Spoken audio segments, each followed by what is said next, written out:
All right, what's up, everybody? Good morning. Hope everybody's good. We'll get going here in a minute. Let me just turn on the light in here a little bit. Time for AO to make his victory lap.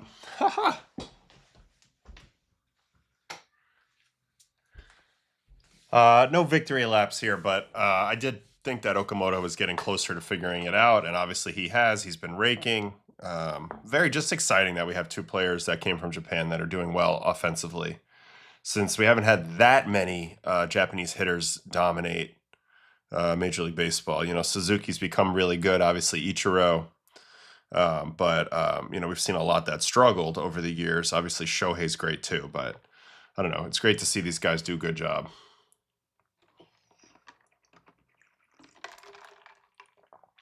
Morning Grounds crew.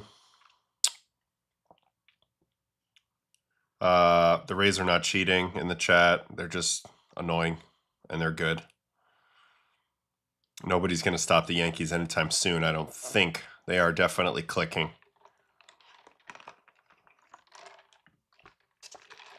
All right.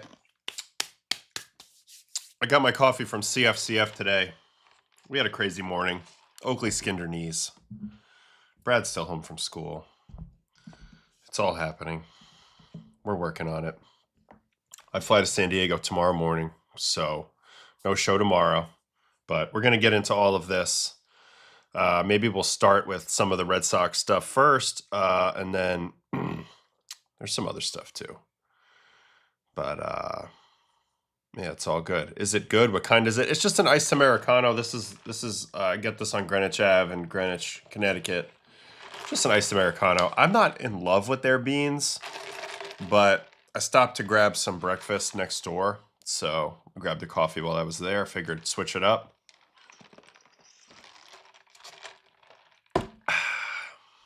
Oh yeah, Hideki Matsui, of course, was the OG. But if you think about it, that's like we've only named like 5 or 6 guys. Been a lot of guys who have struggled offensively, for sure, over the years coming out of Japan. All right, let's hit the standings, and then we'll get going here. Damn, this Discord link is so annoying. I thought I made it indefinite, but I don't know. Spectre can take a look. All right. Here we go.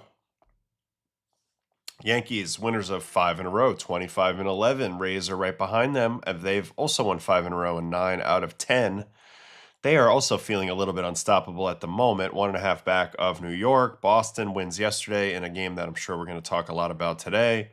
They are 15-21. Baltimore's another team I want to talk about today too. They're 16-20. So those are two disappointing teams here early in this division, but I don't know.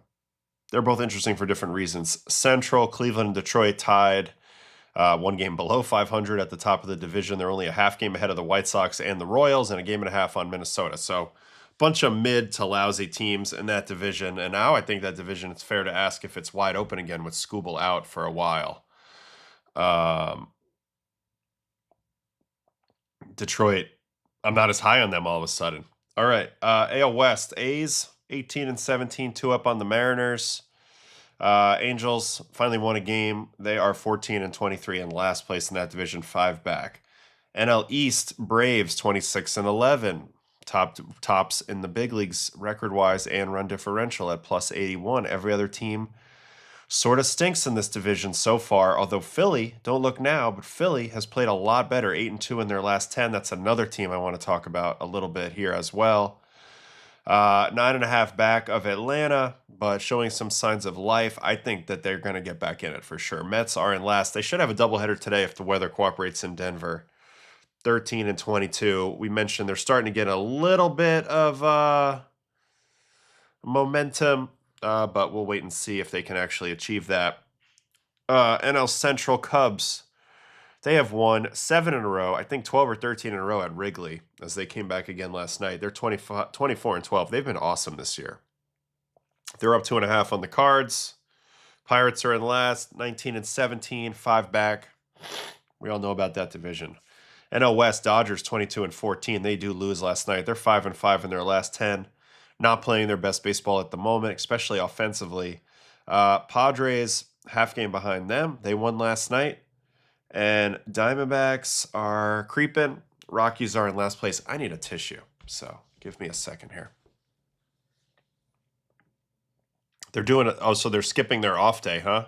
They're just going to do a night game, and then they're going to go day game tomorrow. That kind of sucks. Thursday was an original off day. Yeesh. All right, I need to find a tissue, so bear with me for a second.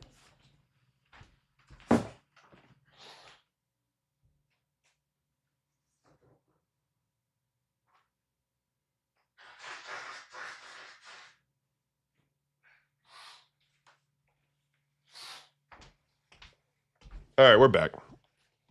All right, so now they lose their off day in Arizona, which kind of sucks. That's a pool day, Phoenician, that type of thing. But anyway, that's the standings. So we ran through the standings. Let's hop in the chat for a minute, see how everybody's doing, and then we'll get into, looks like we're going to get right into this Red Sox stuff first. Probably Red Sox Tiger stuff first. So it's going to be interesting to see. Good morning, AO. Bello looked great out of the pen. Framber certainly has some issues, but the upcoming Phillies looked different with Sanchez dealing. Yep. What do you think about Hinch's comments after Framber incident yesterday? All right, so let's just get right into it. Framber had a little bit of a hissy fit or what have you on the mound yesterday. You know, Scooble's out now, right? So you sign. At first I said, oh, good thing they signed Framber. You know, it's a good thing because they lost their ace now for a few months, so they have ace number 2, and they'll pick up right where they left off. You know, I'm a big fan of Framber's pitching generally, but there was reasons why there was concern around the league and why there's rumors. You know, he has a hard time with failure, obviously, and he tends to do some irrational stuff, which it seemed like happened yesterday. So we'll get into that in a minute here. Yes, I saw the video. We're going to check in on that on my angles as well. Let's see here. I'm still looking in the chat.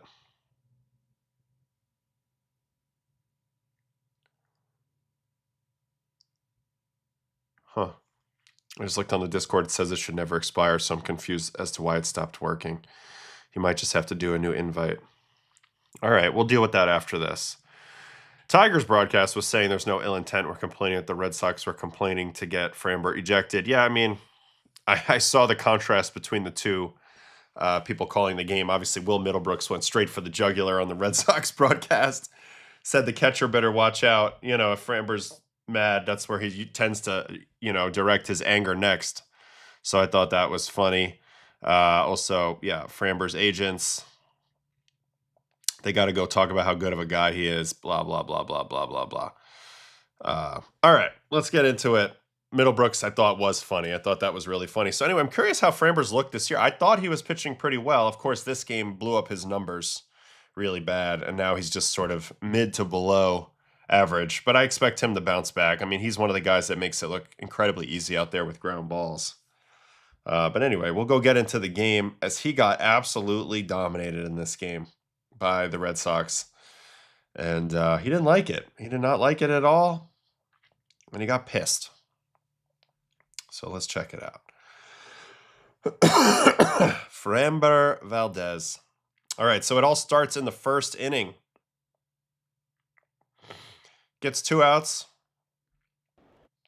And then here's a little rally piece. First, Wilyer Abreu, little opposite field chopper that can't be handled. He gets on first.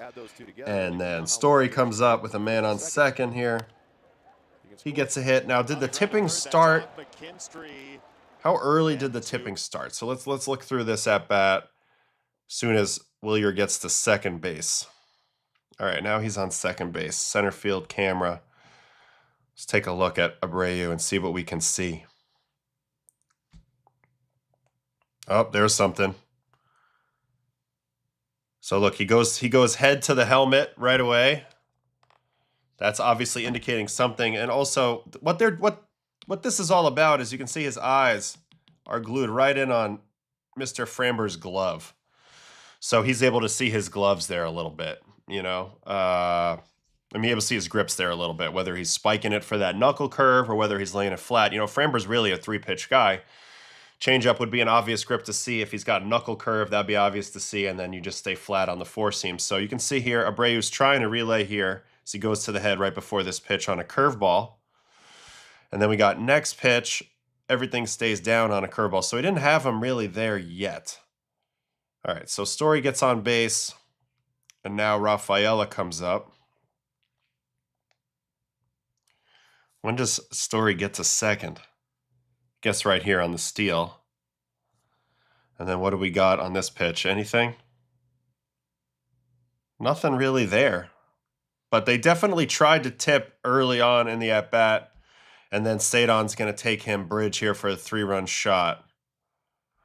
So I don't know if I agree with Hosmer or not. I mean, yeah, clearly they had something at one point. But this was the first thing that allegedly might have pissed him off. Not really sure. Great swing by Cedon, by the way. 98 the other way. Not easy to do in Detroit on a changeup. Stays back on a changeup. So still not seeing anything from Story there. He was only on base for the one pitch. So that was a little odd. And then later in the game, they keep going with a huge rally here in the third. So it goes Contreras, walk. Figure that out. They're a contender. 3-1 misses. Story, single. Story with a nice game yesterday, apparently. 1-2 on Story, and he shoots a little shooting it through the other way. You can see Framber's already getting annoyed on the mound. Let's check the reaction.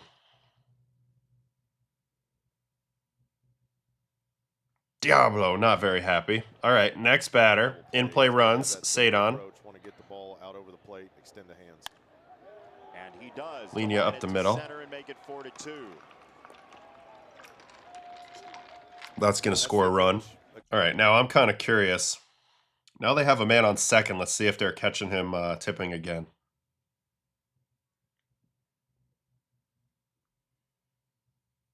Story's got his hand on his head there. Anyway, Monasterio gets a hit here.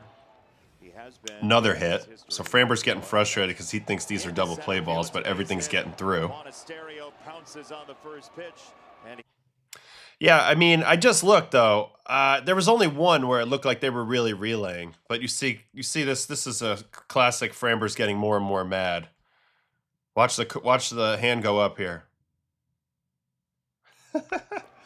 So another hit there. All right, Durbin. Now this is with the man on second, so I'm going to watch all these pitches too. But Durbin gets a hit on a curveball. So the parade continues. Let's go backtrack and see if we can see anything here with the man on second in this at-bat. Nothing there. Nothing there. Nothing there. So I don't see any relaying here. Story was out there for one pitch. I find it hard to believe. I think he just got mad because he gave it up. So anyway, Durbin gets another hit. Now Wong gets a hit. Some innings here and keep the Tigers within reach. In the air for left. Man, and it does seem like a lot of these balls are just harmlessly dropping in or harmlessly rolling through the infield. Not a lot of smashes, so I can see him being frustrated with this part of it. All right, let's look this whole at bat. Man on second, there's Monasterio. Maybe a little bit with the left hand there. Hard to say. I mean, maybe. Hard to say. But either way, as a pitcher, you got to stay buttoned up no matter what.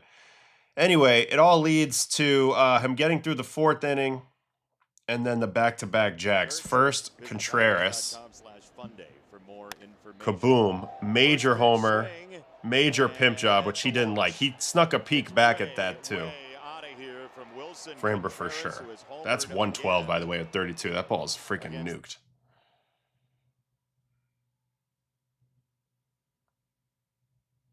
Watch Framber watches, takes a look back, sees the bat flip out of the peripheral vision, and then turns around. Okay, nothing too crazy, but that's a hell of a swing.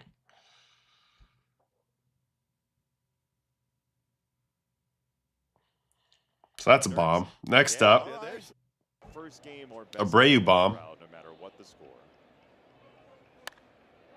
That ball's drilled down the right field line, and I mean, now it's 10-2, so you get it. Not a happy feeling.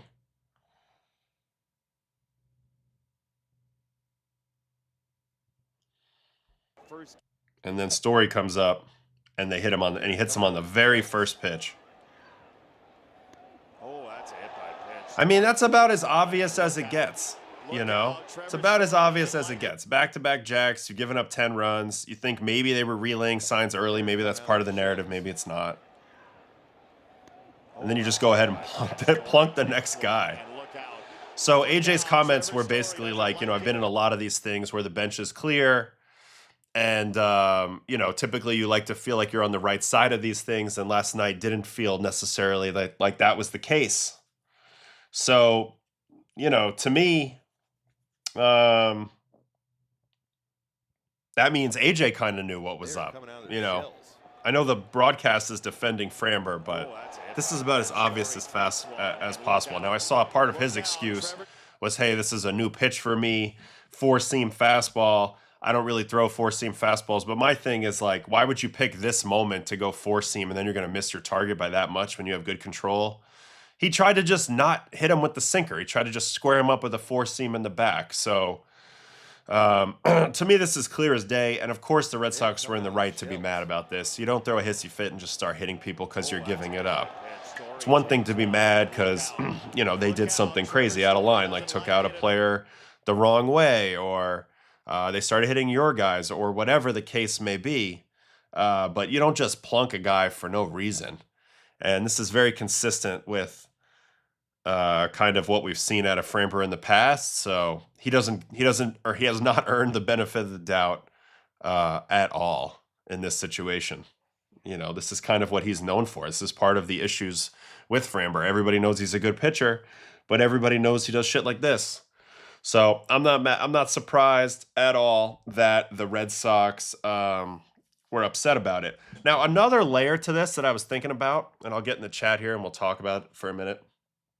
Another layer to this is sort of the way the Tigers go about things. So 2 nights ago, and really the games leading up to Framber's start, they've gone to this pitching chaos plan, which is basically bullpenning. They bullpen a bunch of games. But when you they do this plan because they have, in theory, a couple guys that can take over a game on the mound. Skubal was one of them. Framber's another one. This all kind of falls apart if your aces don't ace, if they don't go out there and do their thing. So they had to push him out there for the 4th. I mean, clearly he was cooked after the 3rd inning of this game. But AJ now can't afford to just pitch a bunch of relievers and piss away this game, which is what he ends up doing. You know, he ends up having to pitch, who is it? Hanafi, Smith, and DeJesus in this game. Guarantee one of those guys is getting optioned after the game. Because ultimately, they now have to cover the rest of the game. So you're relying on a guy to put on his big boy pants every 5th day in Framber Valdez this season and go out there and pitch deep into the game. That way you can do your pitching chaos or whatever you want to call your bullpenning strategy the other 4 days of the week, or the other 3 days of the week when Mize doesn't pitch, or because I don't think they're trusting Flaherty very much right now. So now the Tigers are in a little bit of trouble. They feel like they have to get creative with their pitching plan to win. They no longer have the 2 aces, and the 1 ace you have, now they have an internal issue. Now they have to go talk to him. They said they're going to deal with this internally. Now you have a hothead that's supposed to be leading your team to the promised land. So now all of a sudden, I'm a little worried about the Tigers, to be honest with you.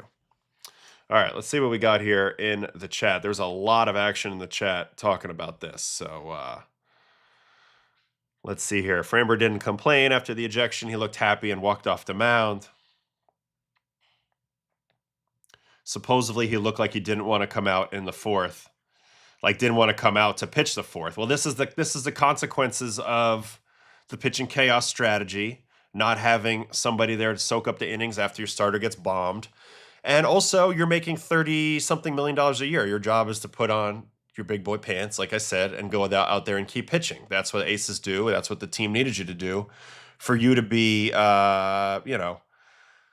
upset about it and not pull your weight here, that's going to be a problem. You're not going to earn the respect of your teammates. You made them clear the benches for no reason. And so this is now a team issue. And now the Tigers, I believe, are going to be a little bit on tilt from this. So we'll see what happens. But the combination of the Skubal injury and then this incident on basically back-to-back days, and now I feel totally different about the Tigers. He even turned around to see the scoreboard to make sure he was right. I will say Cooper Boardman describing what happened in the clearing was so good. Our TV and radio announcers were like, oh my God, they are alive.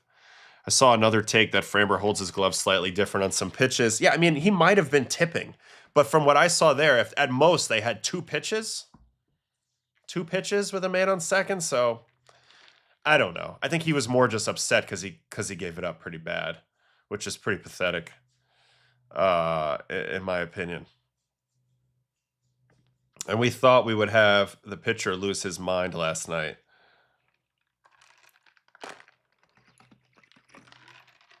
Especially a big-time playoff performer like Framber is. Framber's, come up huge in some big games. You know what I'm saying?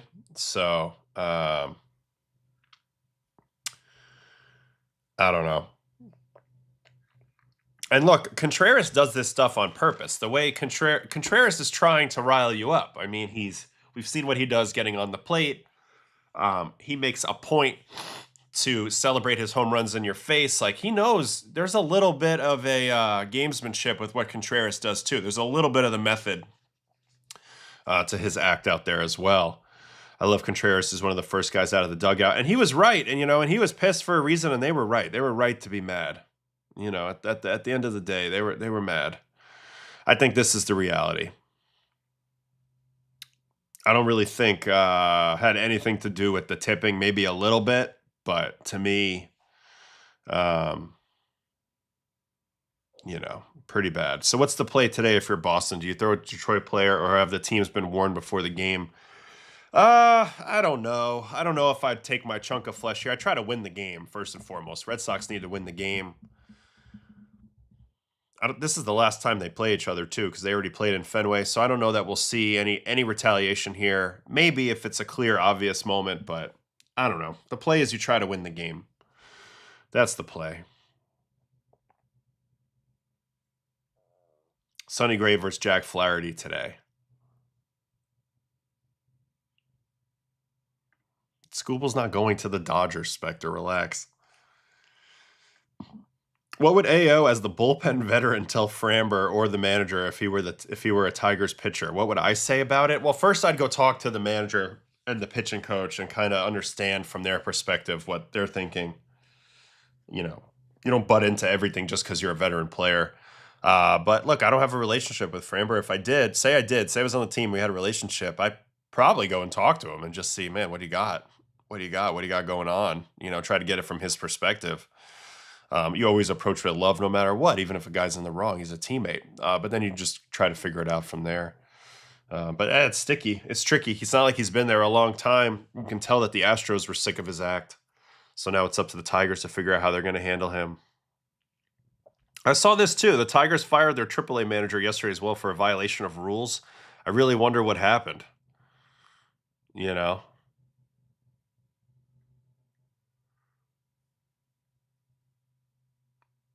Contreras is the classic, hate him on the other team, love him on your own team. I think that's true. Is it fair to retaliate if the majority of the other team isn't supporting what their pitcher did? Yeah, sometimes you hit somebody anyway just to drive the point home, but I don't think you're going to see much today. I'll be surprised. We'll see. We'll see. Story got plunked and Willier has just took the Wally mask off. So funny to see. Yeah. I don't know. It was good for the Red Sox to kind of galvanize a little bit and get out there and be mad about it. But ultimately they got the last laugh because they rolled him. They rolled him pretty good. They dropped 7 earnings on him.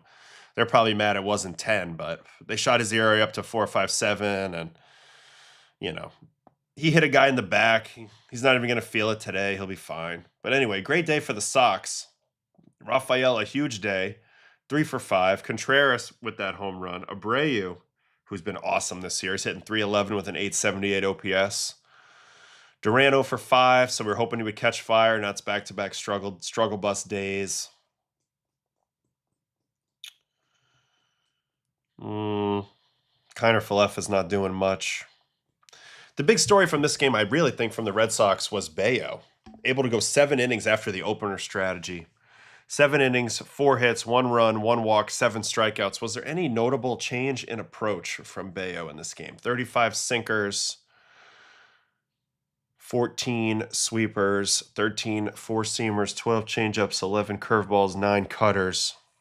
It wasn't really a whiff-filled game, but he did throw a lot of strikes. Got some contact outs.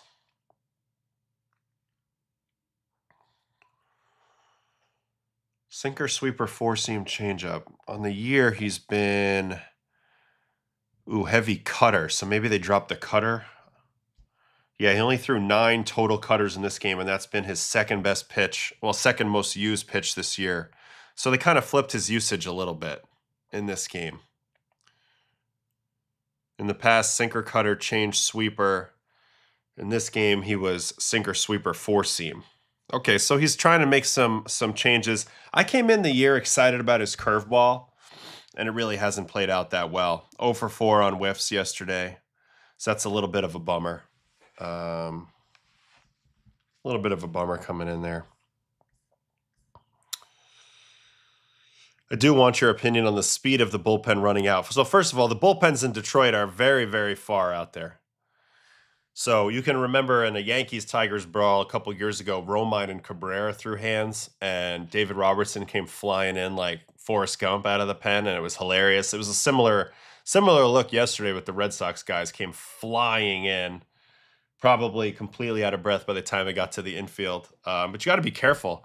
Bullpen catcher. I've seen bullpen catchers blow hammies running in hard. I don't know. Just good to see the boys band together. That's probably my biggest thing. Alec Gamboa debut in the 9th. We should peep that as well. All right, we'll check Gamboa. I'm kind of curious to see what Bello looks like. So let's go to the game. Let's go back to the game and let's peep Bello real quick because this is the best outing he's had in a while. And it started here in the 2nd inning, and it comes with reduced cutter usage and more four-seam and sinker usage and sweeper usage. So there's a sinker in on the hands, fly out to Sadon. Here is Vierling. Also, at first I was going to say, oh, maybe he just lucked out with a ton of righties, and that's what the opener strategy did for him. That's not really the case. He actually threw more pitches versus lefties than righties yesterday. There's an out on sweeper, and then here's an out on sinker. So the first thing that happened is he was able to get good momentum in this game with a really fast 2nd inning. And for a guy who's been in his own head quite a bit, he needed that. He needed a quick 1st inning to get some momentum. I think all these things are important when you're struggling. It's like to see some success and then kind of, let that snowball. Here's a nice four-seam up to Carpenter. He needs to do more of this as well. Utilize the top of the zone. Because everything else he has so much drop to it. Utilize something going up to get some whiff. All right, here's a cutter right on right to Dingler. Sure enough, he just misses that. Fly out there. And here's the first hit. It's a four-seam to Riley Green. Just misses down with it. And play almost gets made. But ends up getting knocked into center by IKF. And then he's going to get a punch out here on a changeup to Perez. So nice pitch there, and a solid first 2 innings for Bello. His 3rd inning here, which is the 4th. Strikeout on a sweeper. That looks different to me. 86-mile-an-hour sweeper, -5, -7.2. Quick pause. -5, -7.2. So he had been averaging only 2.8 inches of drop. That one had -7, so that was way more drop. And it was faster. He's been averaging 85.4 on the sweeper this year.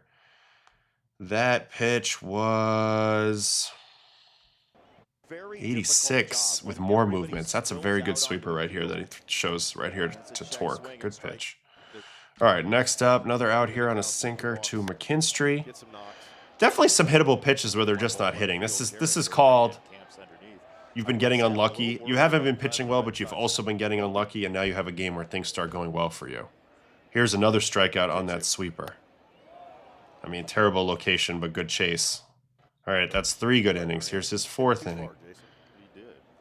Leadoff hit by Vierling. Tried to go fastball up. Didn't do much. Philo kind of down on the 4-seam. Sinker to McGonigal. He's going to get himself 1 out. And then great backup by Wonger. What happened here? Story just loses it here. Throws to second, and that throw is rescued beautifully by the catcher Wong. What a backup by Connor. Man, I've been trying to keep up with this season, but it's really hard to watch the games live. Any suggestions? Just keep watching my stream. We're catching up on everything that's important every day, pretty much. May the 5th. I mean, I'm not watching that much live baseball. I watched some of it. I watched some of the Yankees last night. I watched some of the Cubs, some of the Dodgers, but, you know, a little bit of this game. But, yeah, not every night. All right, so there's a hit. So he has 2 guys on here. Let's watch how he pitches out of this. First, he's going to give up the 1 run here on a first pitch sinker to Dingler. So now he's probably thinking, here we go again. So he definitely had to dig deep here a little bit. 1 run in, another first and second situation. Here's Riley Green, who got a hit last time on a 4-seam. First pitch curveball for a strike. Interesting. And then right to the changeup. Gets him out front, pops him up. Very bad green screen going on there in the background. All right, so he gets 1 out that way, and then he's going to have to get out Perez here to get through this 5th. First pitch curveball. So he's dropped in 2 curveballs top shelf early. I like it. Here's another one. This time down. And now to the sinker. 3 hits in the inning for the Tigers. Gets him to roll it over. Man, some bad swings on these lefties on sinkers. Ooh, and Contreras narrowly beats him to the bag to get through the 5th. All right, 6th inning. Here's a strikeout on a sinker. Backdoor, good pitch. 1 pitch out on a curveball. Looks like he's starting to use the curveball early in counts, not just for chase. I like that. That might be another good usage for this pitch. All right, this time they communicate and get the out easily, and then another good out here to Lee on a sweeper. Tigers lineup is very top-heavy, too. Don't really think the bottom of their order is very strong. All right, another good inning there. So now he's got a huge lead, so he's just going to try to get some quick outs. He does that right there with a little first pitch sinker into Vierling. Here's a walk to McGonigal. 3-2 cutter, nowhere close. And then a sinker here. Kerry Carpenter line out. Double play, that was massive. That gets him through his 6th inning, and then he gets 1 more inning here. Called strike 3 on a sinker to Dingler. Ooh, nice pitch. He should be doing more of that for sure. If you're not going to get whiff, you need to get freezes. So that's a good pitch. Here's another freeze. He might have found something here late in the game. Back-to-back freezes for 2 strikeouts there. And he gets him out 1, 2, 3 here in the 8th inning. This was his 7th inning, though. 7 innings after the opener strategy seemed to do the trick.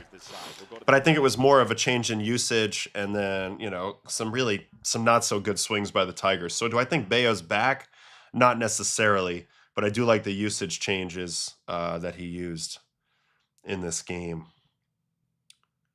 Yeah, on the sinker, I mean, they hit 9 balls in play on his sinker and they only got 1 hit. So some of the batted ball stuff kind of came back into his favor in this game. 4-seam got pounded, so it's either swing and miss with the 4-seam or it gets pounded. So that's very location-based. So I don't know. Maybe I recommended earlier in the stream. Maybe he should do that more. Maybe not. I think you want to lean on sinker, changeup, sweeper, curveball to steal strikes. I don't like his cutter at all. I'm glad he's reduced that. And then you try to use your 4-seam above the zone. I don't know. Bello continues to be an interesting guy for the Sox. Not sure how this is going to play out. Will they keep with the opener strategy with him? Will be interesting to see. All right, next up we're going to watch Gamboa. But I'm going to hop in the chat for a second. Weissert was first to run in. I love me some Greg. Great guy. When you like the stream, it gives you a cool baseball. I don't know if you knew that, but nice addition. Yeah, we did all that. Very good. What are the odds the Red Sox use an opener when Bello's turn comes around again? I mean, you know, look, even though Moran gave up the runs today, he didn't have any problem with the strategy. You see what the strategy is. I think with the guy who has tough platoon split issues like Bello, it makes some level of sense to try to play that against the opposing manager. We talked about it a little bit yesterday of the why if you would do this. So you put a lefty in there to open the game. That kind of forces them to make some top of the order decisions. Do they bring their righties in there and then hold their lefties back? Because then they know Bello's coming in the next inning and he's going to do better versus righties. So that kind of gives them some tough choices early. Do you punt the first inning a little bit and keep everything the same if you have a bunch of lefties normally in there, or do you switch it up? I think that makes it a little bit interesting. Obviously, every opponent's different, but that's kind of what they were thinking about with that. I wonder if Bello goes through the same routine as a starter. So he probably did a thing where he starts doing some stuff pregame and then continues it during the first inning. I mean, it can be a little different, but it's all in your mind. It's all about how you control your mind. I feel like Ranger could be a guy Bello gets advice with how good Ranger mixes his pitches and pitches to contact. No doubt. And look, I mean, just because you start off struggling doesn't mean you're going to finish struggling. They're going to troubleshoot it. Even failure gives you clues, right? Why is it not working? So it gives you ideas of what to change. And obviously they start doing that with his pitch mix a little bit. I would like to see McLean use his curveball for strikes early in the count like Bello. Issue with that is McLean struggles to locate his curveball and his sweeper. Last year, he was locating his sweeper like crazy, and he was stealing strikes with it. For me, that's been the one weakness of McLean this year is a little bit of early location with the breaking pitches. They move so much, and it's such a fine line between the perfect one and the overcooked one, and so he's having a hard time landing it. But yes, anytime you can steal a strike with something you don't want to get the batter out with, it's great. I love that Bello went to that a little bit in that game. All right, it's time to check out the debut of Alec Gamboa. He threw 14 pitches in this game, 10 fastballs, 3 sliders, 1 sinker, averaged 95 with the heater, got 2 whiffs on his 4-seam. It's really not a whole lot. I want to learn a little bit more about Alec Gamboa if I can, though. Is he a top prospect of the Red Sox? Is he even on the list? Let's see.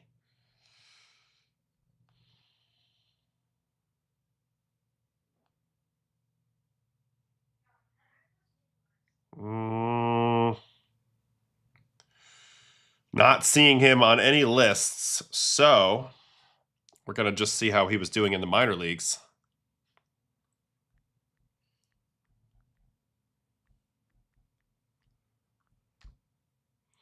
Here he is, Alec Gamboa, drafted in the 9th round by the Dodgers in 2019. He went to Fresno City College, so he's 29 when he makes his major league debut.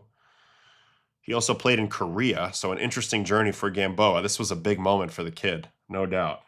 And you know what? Interestingly enough, he's been struggling in AAA. He gets called up on a 6.23 ERA in 3 games, 3 starts, 13 innings pitched, 17 hits, 5 walks, 15 strikeouts.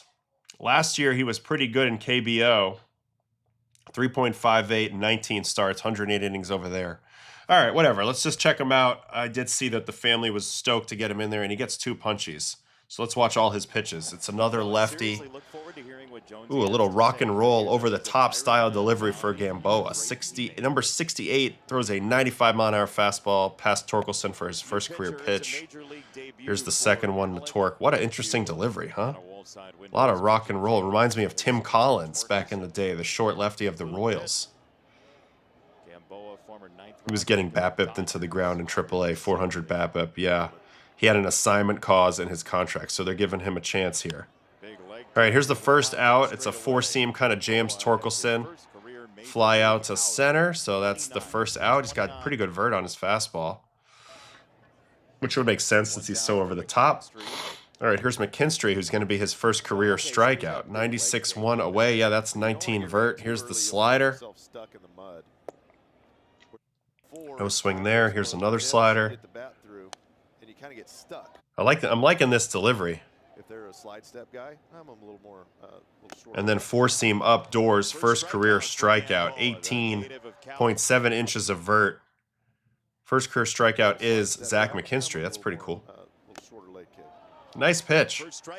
And Wonger does the right job by immediately getting that ball authenticated. And then his last batter here is Mr. Lee. So he's got pretty easy gas. pretty easy guess. There's the family. 1-0 slider. Another four-seam here. Yeah, I would agree. A little bit of Vesia in there. It's going to be a high-riding four-seam over the top. Lean back. Good call, Shilly. And then here's the second strikeout. And this one ended the game. And it's going to be on an ABS challenge. So he gets 2 punchies to start his career. Very cool. 3 up, 3 down. Congratulations. 29-year-old debuts are even more special because there had to be moments where he's in Korea or in AAA thinking I'm never getting called up to the big leagues. Next thing you know, he's in Detroit on a bench-clearing brawl day, and he gets to close the game out. You see Connor giving him that love. It's just good to see Connor being a vet here. Connor Wong, I remember when he caught me in a big inning in 2021, and he was the young guy, and I was giving him, deep breath. You did it. You made it. You've done your thing type of talks. And now you see Gamboa. I mean, what a feeling. Rocking the old school Under Armour turtleneck. That's how you know you're a real grinder. When you're rocking this type of gear right here. Pretty cool, man.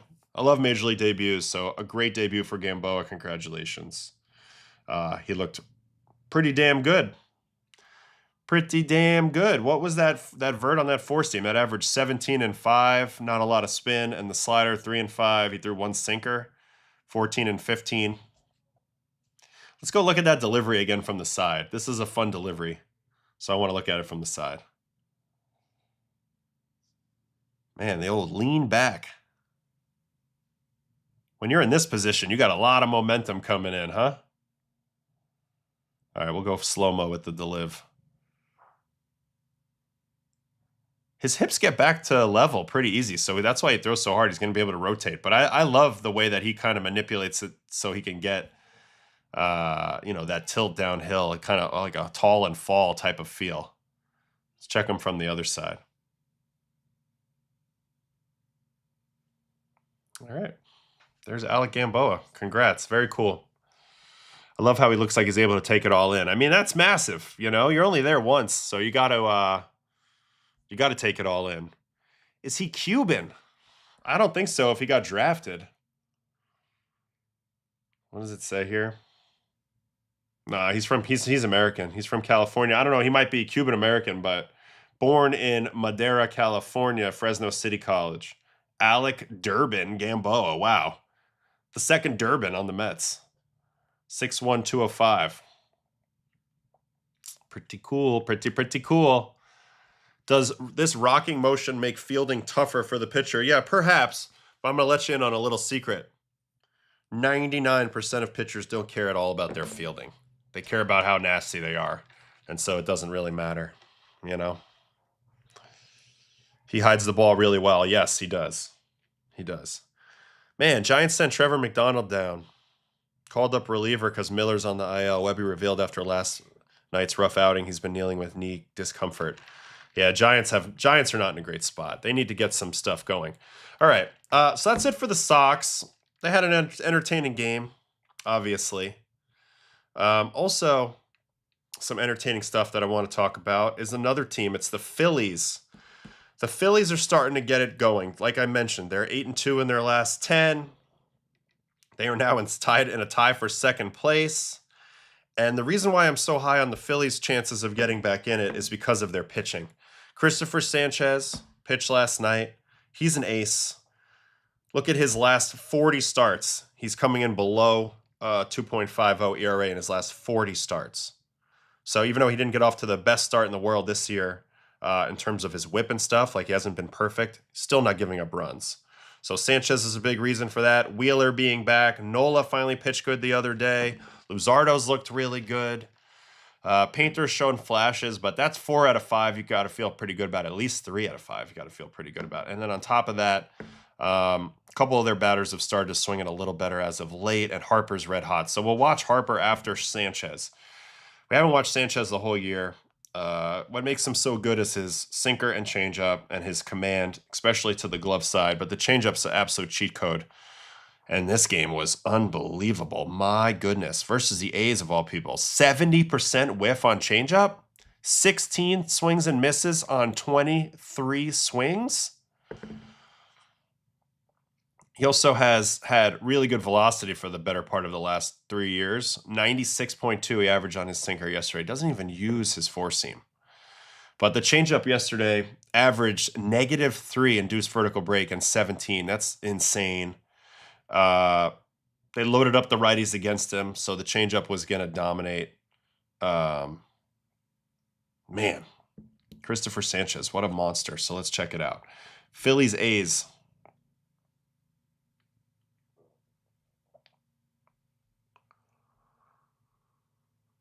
All right, let's watch him get his outs.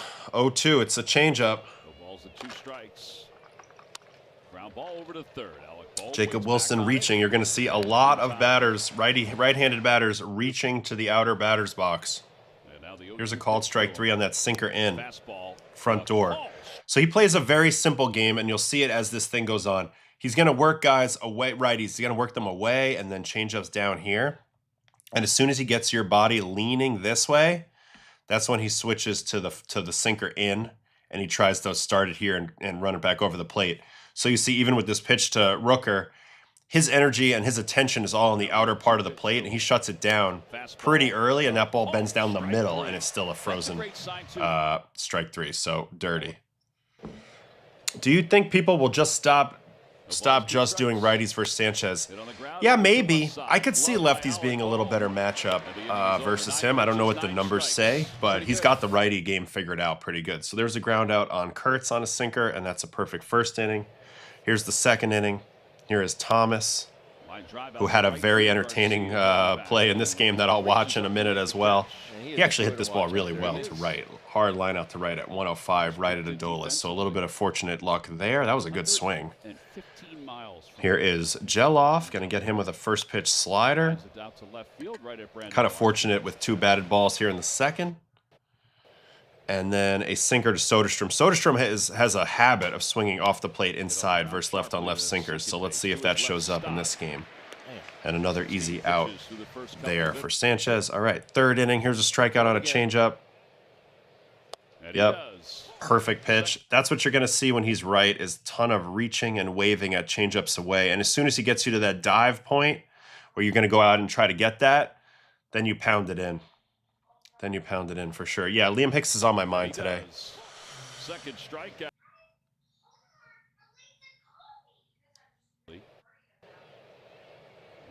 All right, so one out there. Here's changeup here to Hernaiz. Same swing, same result. See you later.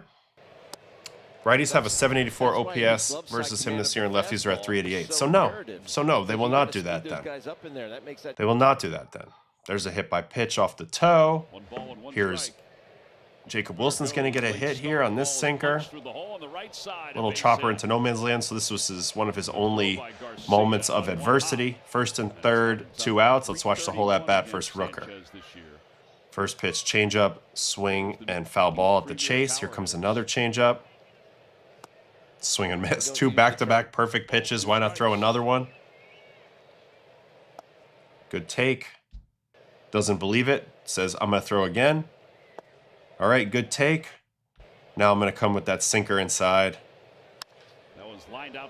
Actually, a really good swing. This time Rooker was a little bit more aware of it because that's how he froze him the last time. So this is actually an incredible swing by Rooker to get to this ball.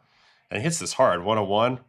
But a very fortunate inning in terms of batted ball luck for Sanchez in this inning. So sometimes you need that, and he got that in the third. All right, fourth inning.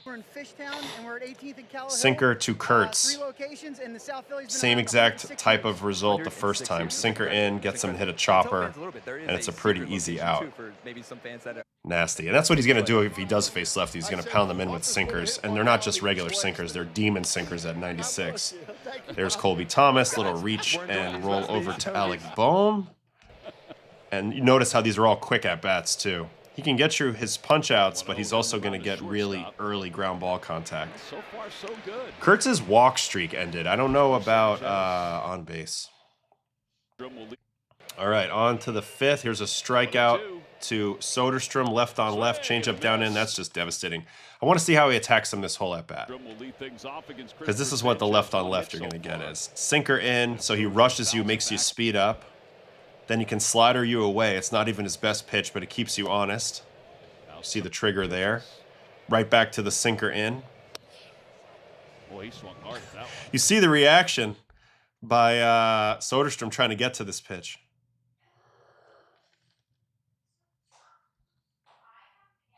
But he can't. Frustrated. And then 1-2 count. Here's a changeup down. 1-2. And see you later. I mean, it's just perfect pitching. You got no shot.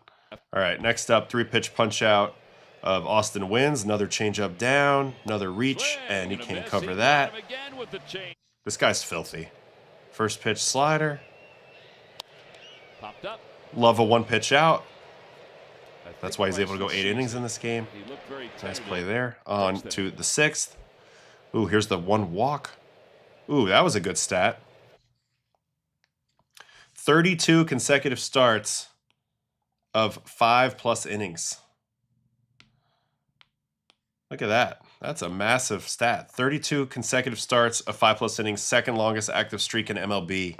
That's what a real ace does. He pitches innings no matter what. So anyway, there's a walk. So a leadoff walk here in the 6th. Probably going to get a double play right out of that. Change up to Wilson. Wilson bunts to the right of the plate, and Sanchez Nope, go for the bunt because it's a close game and they don't think they can scratch anything against him. So man on second. Let's watch this whole how he gets through this whole inning. Rooker again. Sinker front door painted. Perfect pitch. Probably change up away. I mean, he's got Rooker now so aware of in. It's actually a good swing, but doesn't quite have the juice to get that out. So there's the fly out. He'll move up to third. Actually, he won't because he went halfway. So man on second, 2 outs. And now a big spot versus Kurtz. First pitch slider painted at the bottom. Perfect pitch. Perfect pitch. 0-1 count. Sinker coming. They challenge that, but that's a hair down. So both pitches at the bottom to start off this at-bat. Here's the 1-1. Here comes the changeup. Not sure who's first. Ooh, gets that call. This time, man, really playing with the bottom of the zone. Look at that one. All right, so that's a big pitch in this game. That flipped it to 1-2. Change up again off of that. 1-2. Non-competitive, and then he's going to get him with a good changeup here. God, it's so nasty. His changeup's incredible. Negative 3.3 down. Nasty, and he's through 6. On to the 7th. Ground ball toward the hole, under the leadoff hit by Colby Thomas. It would have been a base hit anyway. Slider coming here. Back toward the this should be a double play, but it's up the middle. So he got in trouble here in the 7th. Let's watch him in the 7th. Dig out of all of this. All right, first up is Soderstrom. Sinker down ball. Sinker coming again. What changes did Sanchez make after 24 that took him from 153 Ks to 212 Ks? He upped his changeup usage. Velocity got better. Command got better. Confidence got better. And I think understanding of what his game is got dialed and locked in. Here's the first strikeout. Soderstrom. He's owned Soderstrom bad this game. Left on left, sinkers in and changeups down. This pitch is gross. Swing and a miss. His velo kept climbing, which was part of it, but it was also just understanding his game and how to read these at-bats, and now him and JT have that mastered. Nice play there by Bohm. So second and third, 2 outs. Huge at-bat here versus Hernaiz. First pitch slider, backdoor strike. That's huge. Sinker off of that. Ball 1-1, change up off of that. Ball 2-1, change up off of that. It's going to be 3-1. So he gets in a little bit of a jam here. What's the choice here on 3-1, I wonder? You can't give in here. You got an open base. Got the 9-hole hitter on deck. I'm going to guess he throws another changeup. Nope, it goes sinker. This was a challenge pitch. Where is it? He actually dots it down and away, and he should have taken it. So, yeah, even though he goes to the fastball, the sinker or whatever you want to call it, it's not a strike. So gets the 3-2. Now he's got him set up for the changeup. Yep. And he gets the chase. Huge strikeout to end that and get through that jam. And he goes to the 8th. And now they have a 6-run lead. Harris. He's been on base twice. Grounds that one off. Changeup, ground out. He really dominates with this changeup. I think the changeup's one of the best pitches in the game. I think it's a top 5, top 6 pitches in the game. Swing and a miss. He got him. 9 strikeouts. This is the 4th time through the order, and he gets a guy who doesn't strike out to fish on a changeup there. And then this is his last batter of the game. It's Rooker again. And now he gets him with the changeup. Sanchez pitched awesome in this game. He's finding his stride. That changeup's absurd. 70% whiff on changeup in this game? Are you kidding me? 23 swings, 16 whiffs, and a bunch of them were just harmless foul balls otherwise. They put 6 balls in play off the changeup as well. They got 1 hit, and they averaged 70 off the bat. It's insane. It's insane. He just got so good. It's also, look, 19% zone rate on changeup, but yet they swung at 50% of them. So that means they swung at 54% out of the zone. If you can do that with any pitch, you're going to dominate, and that's kind of why he's dominating. Because he's getting them to swing at bad pitches. They can't differentiate strikes versus balls against him, especially on his changeup. His velo went up, but it looks like his pitch movement chart changed a bit, and the grouping got much tighter. That means his sinker and change look identical for longer in 2025. All right, so we're going to go back to like we're going to go way back in time. 2021, he was averaging 93.8 on his sinker. So the first thing was the velo started to climb. 2022 still at 93. 2023, he dropped all the way to 92. And then watch this. 2024, 94.5. 2025, 95.4. And now we're at 2026. He's right back at that 95 range. So it was really from 23 to 24, he jumped up about 2.5 miles an hour. And then also we look at the usage. So 2023, he was 46% sinker, 33% changeup, and 21% slider. 2024, it kind of stayed the same, but he reduced usage of the slider. It does look like the movement gets a little bit more clumped together. But to me, it's just like the command got so much better. And the vert got better. I mean, the changeup's now averaging -2 vert. Last year, it averaged -1. In 24, it averaged 0.6 of rise. This one was more droppy but slower. So as his speed got better, he also gained a little bit more drop on his changeup.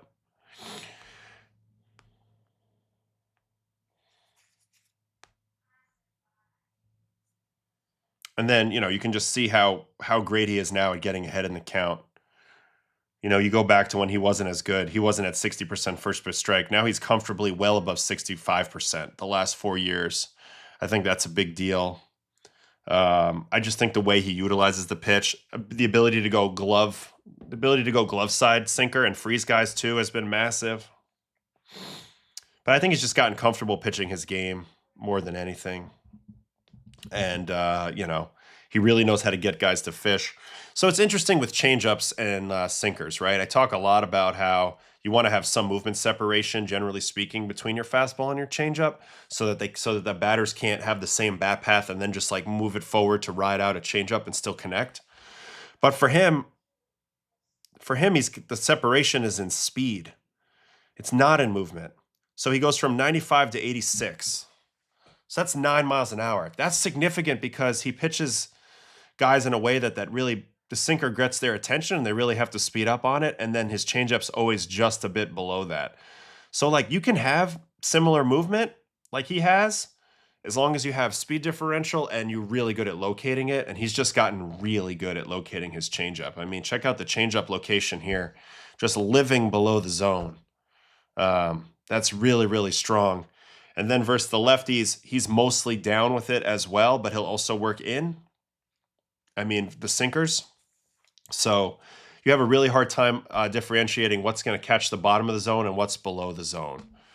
So that's kind of the trick.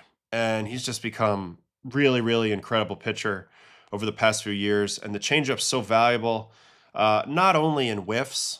Like on this year, he's getting 51.7% whiff on the season on his changeup, but also in terms of balls in play. I mean, even on batted balls, they're doing nothing. They got a 12.8% hard hit rate on his changeup this year. 12.8%. So, of course, he's just going to spam that. And, you know, don't be surprised if you see the changeup usage get even higher and higher and higher and higher and higher as we go. So that's reason number one why I'm high on the Phillies is the 3 starters. Wheeler, Sanchez, Luzardo. I mean, Nola pitched pretty well the other day too, and I like Painter, so we'll see, but that's reason number one. And then reason number 2 is the offense is starting to slowly come around a little bit as well. Bryce Harper with a 2 home run game yesterday. He has been very good this season. 948 OPS. So here's where Bryce is currently sitting on the year. 154 plate appearances in, 9 homers, 286, 377 on base, 571 slug, 948 OPS. So he's on pace to have his best season in a while. Kind of quietly because of how the Phillies have performed early. He's still chasing more than he's used to chasing, right? 35.7% chase. Last year, 35. All right, maybe this is kind of where he lives. I didn't realize he had this level of chase. I thought he was a little more patient in his game. But it looks like that's always kind of existed. But yet he's still getting walks, mainly because guys are so afraid of him. And he's barreling the heck out of the ball. So let's look at the 2 home runs from last night for Bryce. Well, the 3 hits versus Sevy, all the at-bats. So here's the first at-bat for Sevy. And if I recall, he clipped Sevy twice in a postseason game in 2022, so or 2024. So I'm pretty sure he's got a good feeling against Sevy as well. Immediately falls down 0-2 on a sweeper and then a sinker. Here comes a 4-seam here. He's been on everything. No, I don't think it's about anybody. I just think it's about this team was too talented to stink, and they got Wheeler back. So now they're really putting out there a good starter a higher percentage of the time. All right, so this is kind of a lucky hit. Hits this ball pretty hard, ish, and Kurtz can't quite make the play, knocks it down, so he gets on base the first time. All right, second at bat, this is going to be a homer. If it doesn't have that yellow tag, you don't want it. Way to sell it. Sweeper at the bottom for a strike. Ooh, he hesitated, ends up not challenging it. Good thing he didn't, because that was a strike. Cutter up, so he's 0-2 both of the first 2 at-bats. Takes a deep breath, comes back in there. He's able to foul this off. Here comes a sweeper. Nope, lays off that. Now to the sinker. They try to go front door. Wow, that was awfully close. But not quite there, so they don't get it. And then here comes the home run on a sweeper. Oh, mistake, middle. And he clips that out to right at only 97.7, but hit it at an optimal launch, 28 degrees. Yeah, I didn't think he hit that good.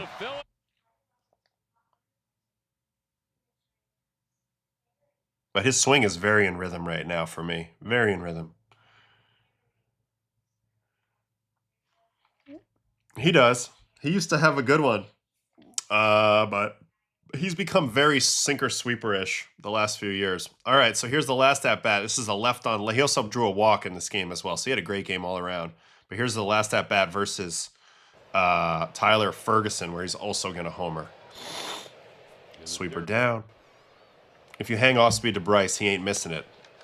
Big facts right there, Landon. Big facts. 2-0. 2-1. All right, 2-0. Fouls that one off. 2-1.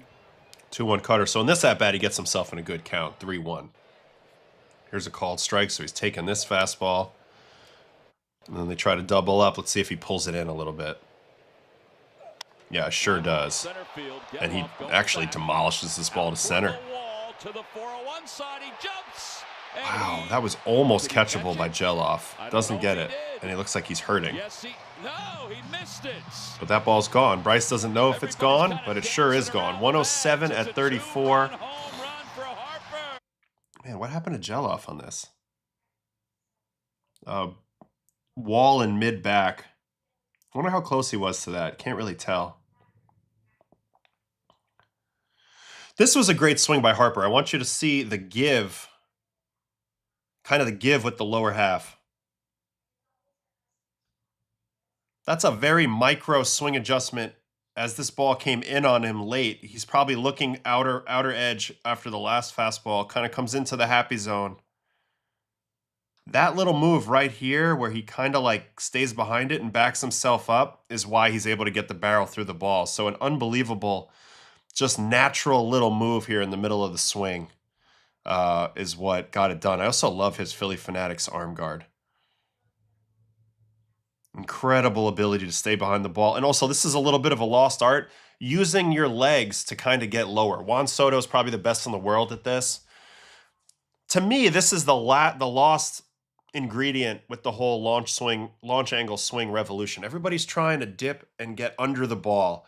But another method to getting under the ball is having a relatively flat swing, but getting lower in your legs so you can connect on the bottom half of the ball. Juan Soto is one of the best at this. And Harper does a version of this here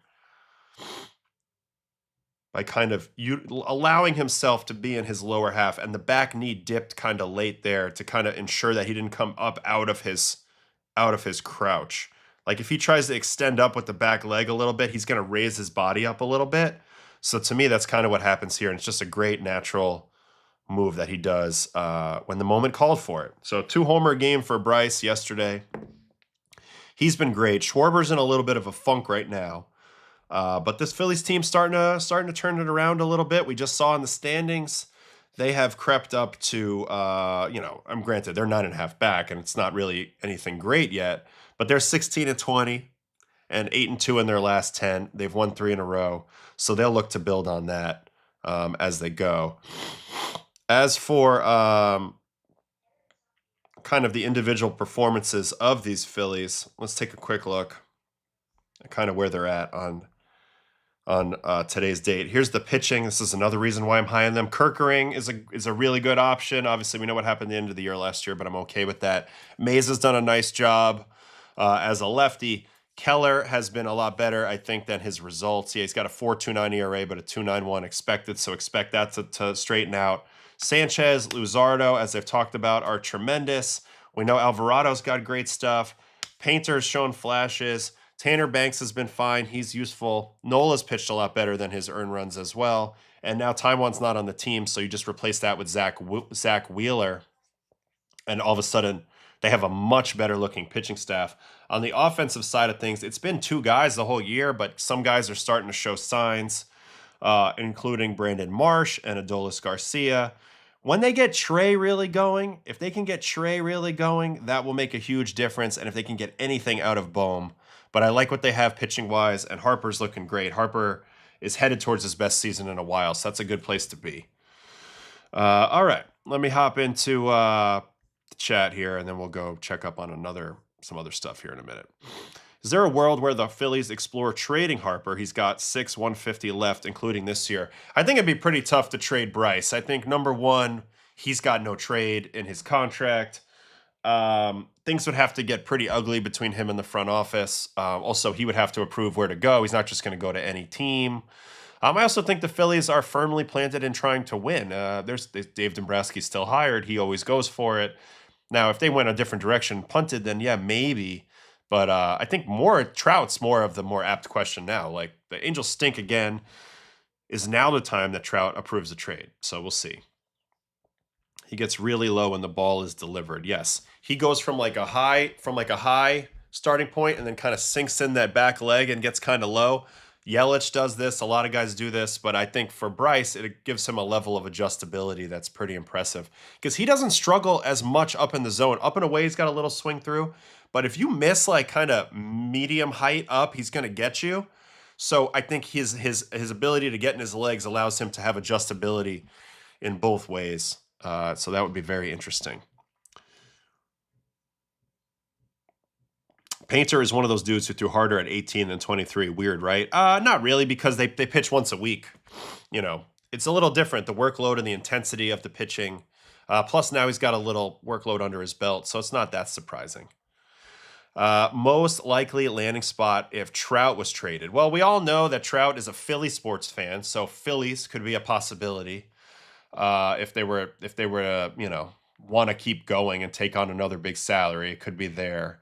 Yankees would be another thing, but I don't see that happening right now with how they're structured. So I don't know. I don't know where Trouty would end up. I don't know. I don't know.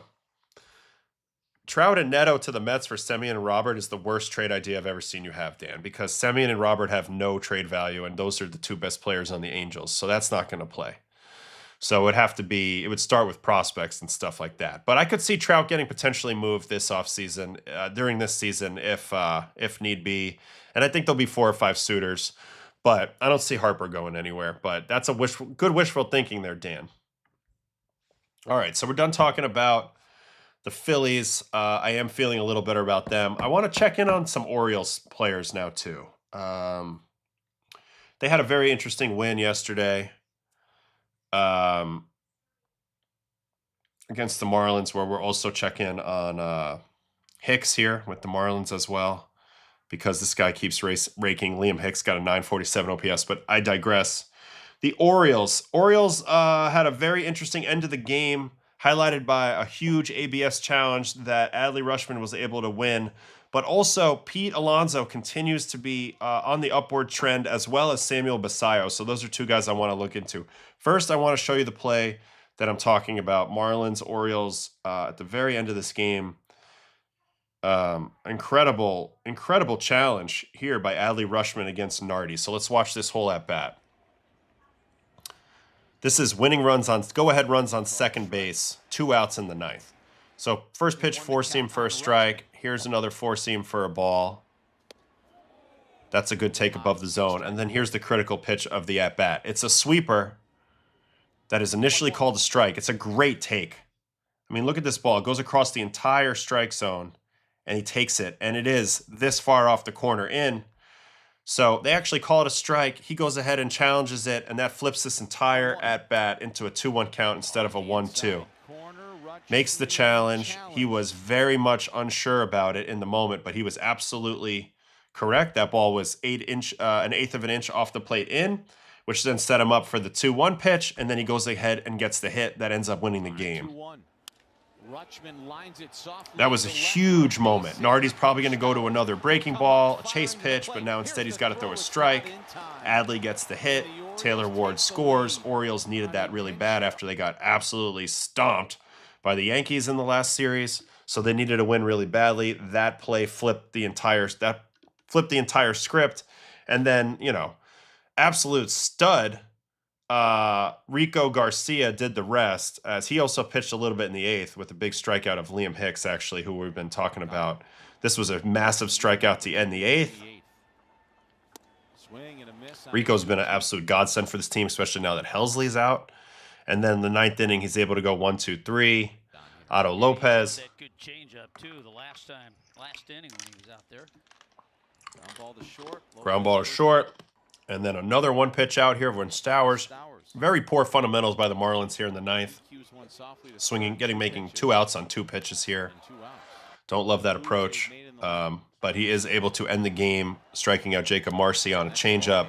Rico Garcia has been unbelievable for this team. They're going to need it. My biggest concern with Baltimore is actually not their offense. I'm starting to see that come out of the doldrums. It's their pitching staff. Pitching staff's been really, really underwhelming so far for the Orioles.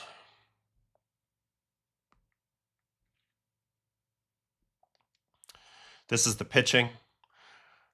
Rico Garcia has been unreal. He's got an 0.20 batting average against this season. Wolfram, even though he doesn't have the stats to back it up. Helsley, but now he's on the shelf. Wells and Rogers. Nunez and Boz have been mid. After that, it's been kind of disappointing. Bassett hasn't gotten going yet. Brandon Young's been bad. Bradish has been underwhelming. Povich and Suarez, and these are guys that pitch a ton of innings for them. So to me, they have a pitching issue. Their offense, I think, is starting to come around. We'll dig in on Pete again here in a minute. We'll watch his at-bats and Basallo. But Pete just got into the red in ex-Woba, so he's starting to trend up really well.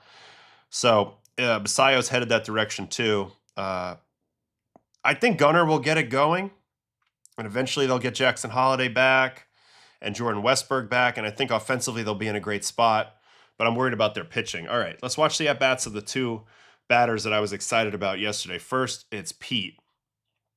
versus Sandy. Here's first at bat.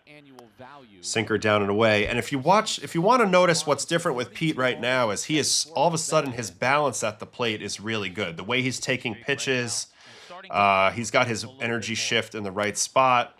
He's on time more for pitches in and pitches away. He's using the whole field. And he just generally feels like he's seeing the ball a lot better and he's not rushing as much in his swing. So here's the first hit of the day.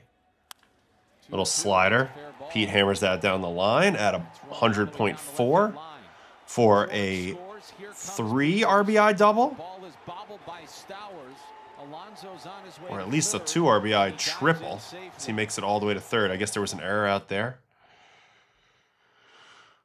They called that an error by Stowers. All right, second at bat versus Sandy. It's a first pitch changeup double. Alonso hits one in the air to left field. Stowers Riding balls out well, hits that off the top of the fence. Another 100-mile-an-hour-ish contact for Pete. This is one of the best things about Pete is how good he is on changeups. He's got length in his swing, meaning like he can go out and reach balls out front like that. That type of move. He's been incredible on hanging changeups throughout his career. This is no different here. Little change up to left. So nicely done there. And then he gets 2 walks on the day as well. So on 4 out of 5 times at the plate, and things are starting to trend up. Things are starting to trend up for the kid. Chase rate looks good. Walk rate looks good. I think all things are starting to come together for Pete. Before you know it, he's going to be back in the 800 OPSs, and we're going to have forgotten about the slow start. He's also playing tremendous defense. So, yeah, it took him a little while to adjust, but this is a good sign for the Orioles. I also love that his extra base hit distribution is kind of all over the field. He's one of the only guys, in the league that doesn't have to try to generate it. We've talked about it a lot. There's a couple guys in the league that can just touch the ball to any part of the park and they can leave it, and that's Pete. So when he's balanced at the plate and not falling all over himself or not cheating to balls, that's a good sign. So that's Pete Alonso. He was the first guy I wanted to check out. And then this other guy who, I've been high on since preseason, but he got off to a really slow start, is Samuel Basallo. Every indicator is that this guy's going to be an absolute monster from all his numbers in the minor leagues. He had good swing decisions, and he hit the absolute snot out of the ball. And he's been hot lately, too, as Basallo goes 3 for 4 yesterday. Here's his first at-bat for Sandy. It's a fastball. And he smashes that in the oppo gap at 111.3. That's another thing I was talking about. This guy Basallo, he's been a big prospect for a reason. It's because he's got just about the easiest. To me, he's got Yordan potential, Yordan ceiling. When you have this easy of a swing and you can produce 112 to an oppo gap, and he's got that scissor. Check out that scissor swing a little bit. He stays closed on the ball really well. So I've been high on Basallo the whole time. I think he really elevates the ceiling of this Orioles team moving forward. I also love his swing. It's a very simple toe tap load, so there's not a lot you can mess with his timing. But this guy rakes.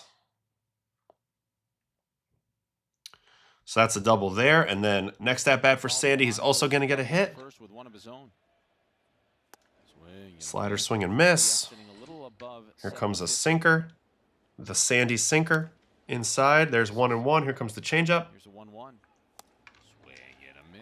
Swing and miss on that. And then he's going to adjust on this next changeup, and he finds a way to reach that and poke it over the infield. So nice job there by Basallo. That was a great job with the bases loaded, making Sandy pay for not getting that down enough. Obviously, Pete Alonso with a complete wipeout slide, which we love. One of the things we love about Pete is kind of the style at which he plays. But good swing there by Basallo.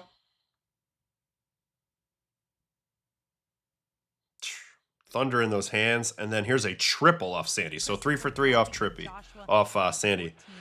That error didn't take away a hit, so it's allowed. Exactly right. If that took away a hit, they would have never called it an error. Yeah. All right, so down 0-2 early here. Pete's a freak. Pete's a freak of nature. If you're around Pete at all, you know, he's big and strong and all that, but he's incredibly flexible, has incredible mobility. Pete's like, I don't want to say he's indestructible because he can get hurt, but I feel like Pete's body is a little bit unique.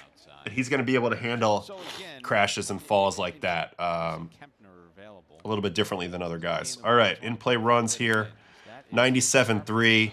That ball's smoked again. Look, it's going to roll all the way to the dang wall because he hits it a $109.7. So I think Basallo's a beast. There comes Pete running home again. He had Pete running all day. But for me, if they can get these two guys going in concert, this team has about as high of a ceiling as any team offensively, especially once they get Westburg back. I'm high on Holiday too, but Westburg especially. Look at this ball smashed. So I love it. I love what I'm seeing out of Basallo and Pete right now. Pete Alonso, as they're trying to get back into this thing, you know, in the AL East. And I think their lineup's going to be a force to be reckoned with come summer. Come summertime, I think the Orioles are going to be really, really good. Westburg just got shut down. Not a good sign. They need him bad. They need him badly. Jackson Holiday, we'll see if we can make the leap. We got Phillips saying that he thinks he's Gavin Lux 2.0.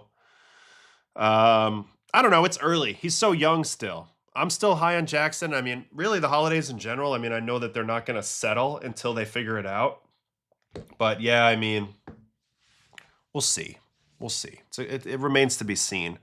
But I'd like to have them have some more. I'd like to see them have some more options because right now the bottom of their order ain't it. All right, what else we got here?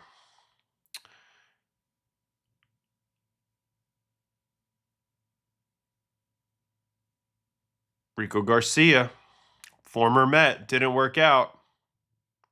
The Yankees should try to trade for Adley. He's got nowhere to play on the Yankees right now. They like their Wells and Escara situation. Camden Yards is built for hitters even though they move the ball back. Camden Yards is one of the best hitting parks in the league, no doubt about it. None of their starting pitchers are going deep either, taxing the bullpen. I think they just have a pitching issue. You know, I think that their hitting is about to come around and be awesome. Yeah, we love watching Pete run. It's hilarious. It looks like he's always going to fall down, like he's like going forward, trying to keep his balance. All right, let's move on. Carlos Correa could be done for a long while. Hurt his ankle. Yes, I saw that. Now I found out it's not the worrisome, the troublesome ankle from before, the right one. It's a totally different ankle. So that makes me feel a little bit better about it. Not that I feel good about it, but a little bit better about it. Just because if it was the other ankle, I'd be worried that he's done forever. You know.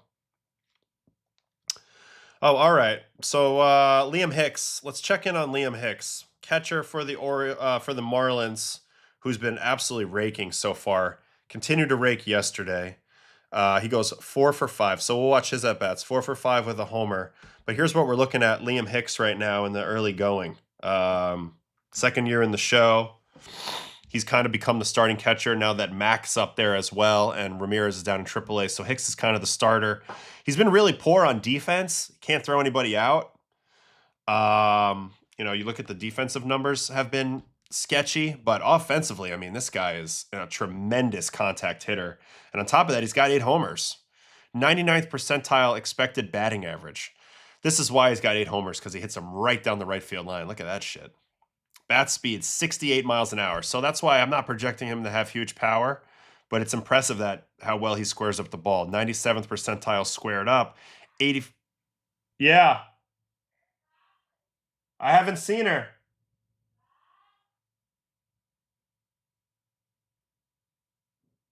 Is she missing? 84th percentile chase, 99th percentile whiff, 99th percentile K. He probably swings too much because he doesn't have that many walks, but actually it's probably just because he puts the ball in play every time he does swing. So he's been awesome. I don't know if they can keep him going that long behind the plate. But anyway, let's watch his at-bats from this game yesterday because this guy had 4 hits, and he can't be stopped right now. All right. Chris Bassett, first pitch, sinker hit. With a man on first. Does he pull it through the hole? Shoots it up the middle. Base hit. 104 off the bat.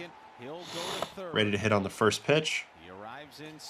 Base hit. Second at bat. Also going to be a single here versus Bass. He's got that early leg kick. Actually, it's kind of late, but he's got that leg hang type of swing. Very similar to Moises Ballesteros, although they're different types of players. Very similar load. There's a strike above the zone. Here comes the slow Bassett curve. That's off the plate.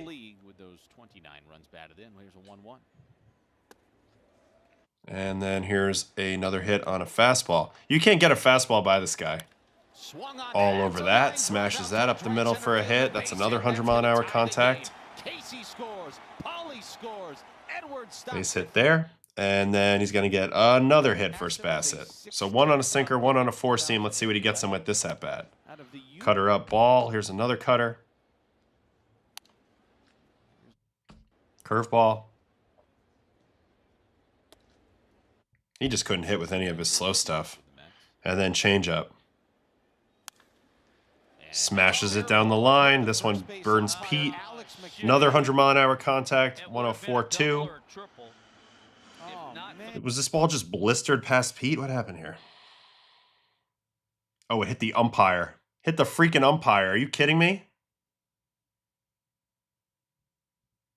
So that would have been a double, but instead I think he gets a single, huh? Yeah, that sucks. All right, so it's a third hit, and then the fourth hit is the home run off of Anthony Nunez. So it's going to be right down the line. All right, first fastball gets by him. I bet they won't throw another one by him. Almost hit him. Let's get back in the saddle. Good take on that. Another changeup coming here. Strike, and then the four-seam 98, and I mentioned they weren't going to get another one through him. They missed down, and he unleashes it way back into the second deck. That's a bomb. For a guy with slow bat speed, that's an impressive shot. 107.5 at 29, 431. Just on time to hit the heater. Will not get beat with it twice. This is a great swing. Great freaking swing. 3 singles and a nuke, and this is just a mistake. You see Basallo's calling for the high target. Misses down. See you later. And that's a big part of the reason why the Marlins have been pretty good this year is Liam Hicks. So I wanted to shout him out. Now they have him. They have Mac. This is Joe Mack. Is this his first career hit? Yeah, it looks like that's the family. Yep, the Mack family. There's Joe Mack's first career hit, I believe. Little line drive to left. Here comes Stowers. The throw coming to the plate is not. So now this is the catching duo for the Marlins. Yeah, that's it. Family's stoked. Makes it a 5-4 game, and he's like, what's my celebration? What do I do? And then here's his second hit off of drunk Uncle Kittredge. Joe Mack raked in the minors too, so 2 pretty good hitting catching options now for the Marlins. Interesting to see how this goes. That's 103.8 to right. And a 2-hit day for the rookie. All right, that's it for the Marlins. Liam Hicks, kid rakes. That's an impressive-looking savant page for a guy with low bat speed. 8th percentile bat speed. Hello, my love. Hi, my love. I'm going to go. All right, where's Bradley? What's the story with her? Organizing her closet. When you're done, just continue to help her with her homework. Okay. You have the library? Okay. And then I'll order lunch for us. And we're just here for a bit. All right. Love you. All right, I'm moving on to another topic here. All right, what do we got here in the chat? Mets should trade for Christian Walker. He would be a nice piece for the Mets. Don't see that happening, though, necessarily. I don't think the Orioles have good enough starting pitching to go deep into the playoffs. I totally agree. That's my biggest concern with the Orioles. I think that their offense, though, is going to be electric pretty soon, and we'll see about the rotation. Mets should trade for Christian Walker. I'm just thinking about this again a little more. Here's the thing, like, if you're the Mets, can you really punt some of your prospects to go try to upgrade right now when you're in the doldrums in last place? I don't think they can make any early trade moves here. That would feel a little desperate. I don't think they would get a good price on any of these guys. So maybe they have to wait a little bit. It would be a shame to break up what you've been building with the farm system to try to make like a splash here. And that would be interesting too. I mean, I guess you'd have to give up Vientos in this situation. I don't know. I don't know what they would do. Why did the Astros trade for Correa? Never made any sense. Well, they wanted him back. They thought maybe third base would be the answer. I don't know.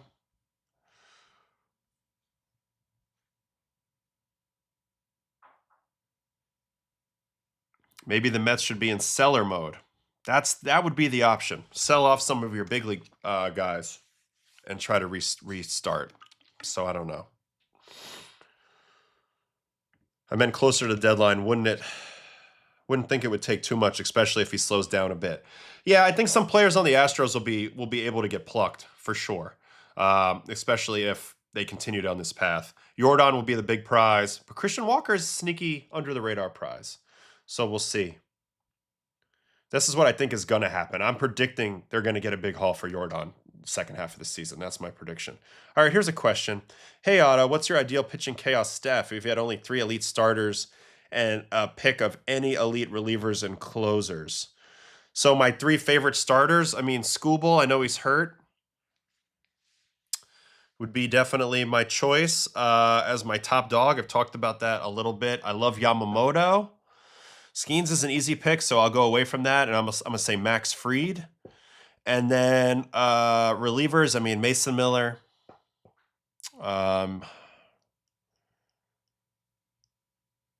Mason Miller. I'm gonna say, I don't know, man. Relievers are tough right now. Nobody's really separating themselves that much outside of Mason. I mean, Aroldis Chapman's been pretty amazing still. I'm going to say Raciel Iglesias. He can pitch more than 1 inning, and I love him. Morihone, but I know his ERA sucks, but he's going to be fine.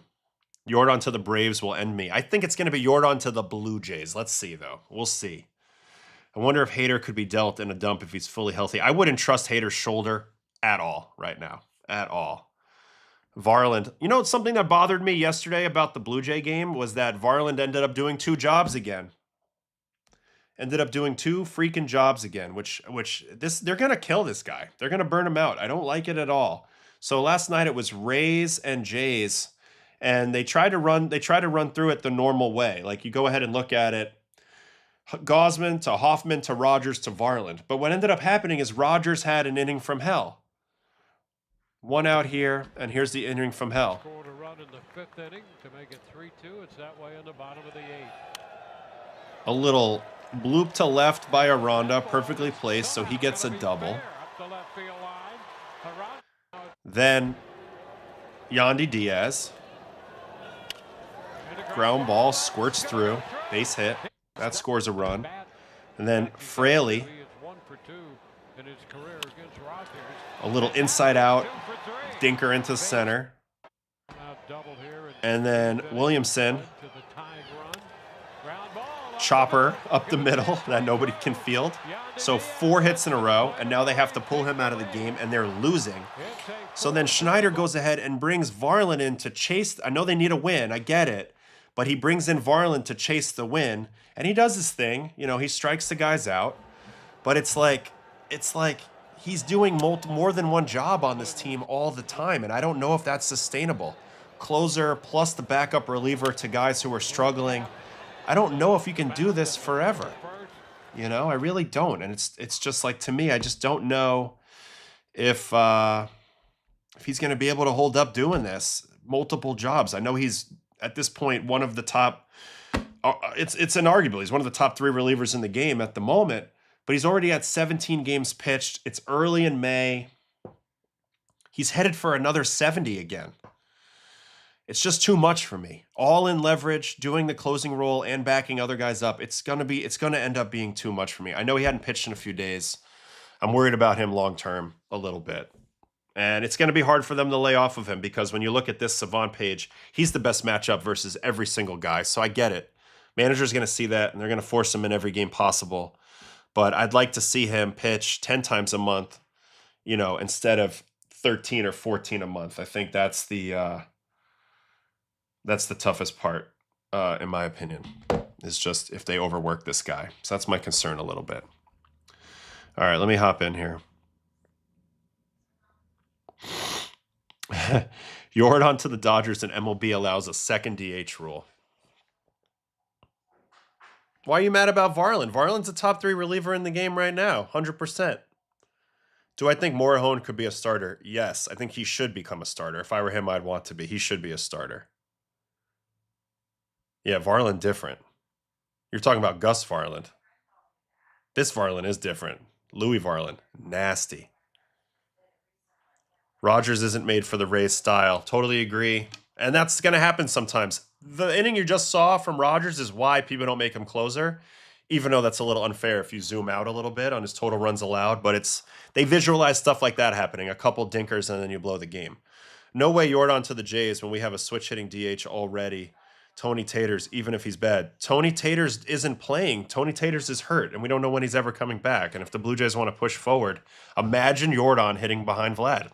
It could happen. I think Tony Taters, Anthony Santander, I think he's a sunk cost at this point. Oh, I know these innings well, these Rogers innings well, that's why he can't be a closer. See, that's the thing. Yeah. Hot take, Hader should have been made a starter again like the Sox did with Crochet. Maybe. I mean, he got paid really well. But yeah, always if you have a chance to start, you should probably start. He last pitched Friday, so maybe he was getting an inning regardless. Yes, he was. But what happens tonight? He's going to pitch again if they're in a close game, and then tomorrow, and then the next day. I know he probably needed to pitch, but it's interesting, though, how he's been doing more than one job. When he was doing the fireman job, he was also backing up Hoffman in the ninth, and he's just headed to a lot of games. That's all. I think he's great. I was in this spot at one point where I was the most trusted guy. I look at like 2018 with the Rockies. I get it, but there's a long-term consequence there, so just be careful. Just be careful. Do the Blue Jays even have the prospects to land Yordan? I know Astros want pitching. The only real pitching on the Jays is Tiedemann. Oh, I think they could trade you Savage. You could trade Trey and Tiedemann or some other pieces. I don't know if they have it or not, but I don't know. Maybe not the Jays. Somebody's going to get Yordan, though, I think. That's my prediction. What would happen if Rogers became a starter with his insane ground ball rate? I actually think he'd be a pretty good starter, a sneaky good starter. He might go deep into games a lot. I don't know. It'd be interesting to see. Rays don't care about your expected stats. They sure don't. Screw it. I'd put Yordan in left field and bench Teo in a heartbeat. For the Dodgers, please don't go to the Dodgers. Hader rehabbed yesterday. The shoulder is fine. He had a tricep bicep thing in spring to push him back. I just don't trust Hader's health right now. It's been iffy for the last few years. I don't trust it right now. I need to see it. I need to see him pitch 20, 30 good innings in a row. For Yordan, you just point to your prospects, say pick 5. Don't think the Jays have the prospect capital for a Yordan trade. Okay. We will see. Season-ending surgery for Correa just announced. Torn tendon. Brutal. Astros are definitely going to be sellers. Let's go look at let's go pillage the Astros. Can we do that? Let's go look at their roster resource and just what they're up against for a minute. Let's pillage the Astros. Let's see what they have available. All right, so Correa is still listed here. He's out for the season, so he's out. These are the healthy players that have potential trade value. Isak Paredes, Jordan Alvarez, Christian Walker. They'll never trade Altuve. They have no reason to trade any of these young guys down at the bottom, and Vasquez is kind of a placeholder. Pitching side, nobody's going to want any of these guys. More than likely. Bullpen guys, I have a lot of concerns about Brayan Bello. Plus, he's coming up on free agency soon. So that if he pitches well, yeah, he might get moved. I think Okert could be an interesting guy to get moved a year before free agency on a rental. Other than that, it's pretty freaking bleak. This is pretty bleak. And then all the injured guys and why they're in this scenario. Diaz, Pena, Loperfido, Myers, Trammell, all hurt. Pitching-wise, it's just insane. Blanco, Brown, Imai, Javier, Walter, Wesneski, Hader, and Pearson. And now they have Correa will join this on the 60-day. So I would say the most likely guys to get traded off of this roster are Jordan, Paredes, and Walker. And then I would say, you know, maybe a guy like Abreu or King or Okert as well. So they'll have 4 or 5 potential trade guys. I don't know. Who you guys want? I want Jordan, but other than that, I'm not sure. Why not Jordan to the Dodgers? Is there something wrong with the Dodgers? Just stop it. Just stop it, Spec. There's nothing wrong. They could absolutely pull it off. But then it's like Shohei's DHing. They have to stick him out in the outfield. I just don't see it happening.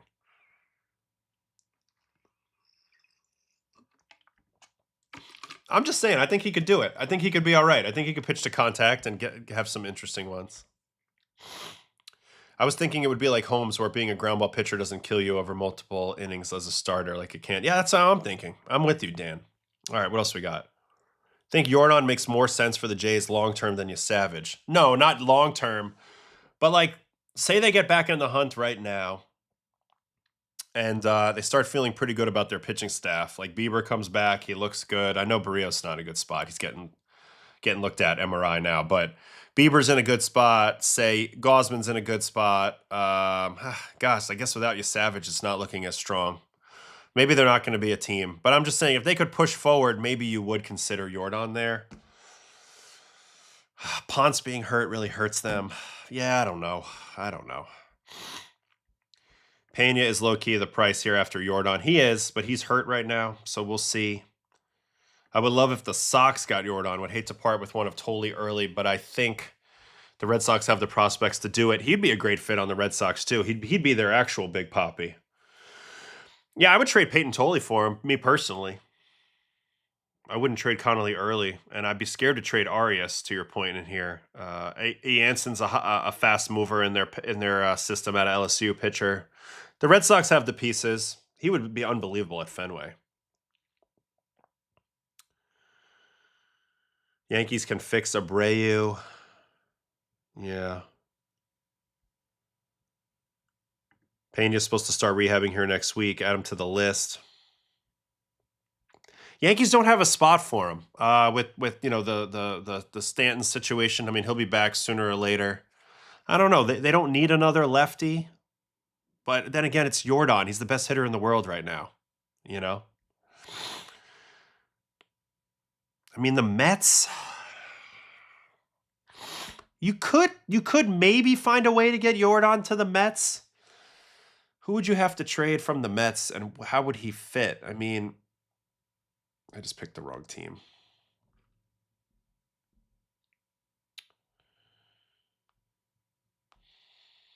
So right now they're running Melendez and Vientos and Polanco kind of through the DH spot, and Polanco's on the IL.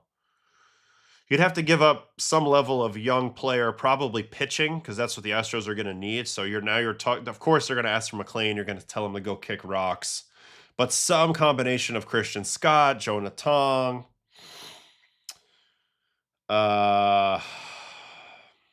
maybe Carson Benj. It's going to take a lot, but I would definitely consider it. I mean, shit, you get him in the lineup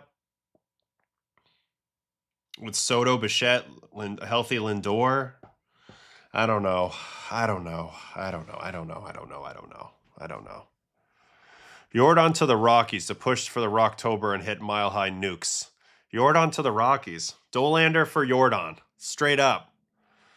You trade your Savage for plus prospects for Jordan, then trade for a veteran starting pitcher to replace him in the rotation. You'd have to get a little creative if you're the Jays. I would agree with that.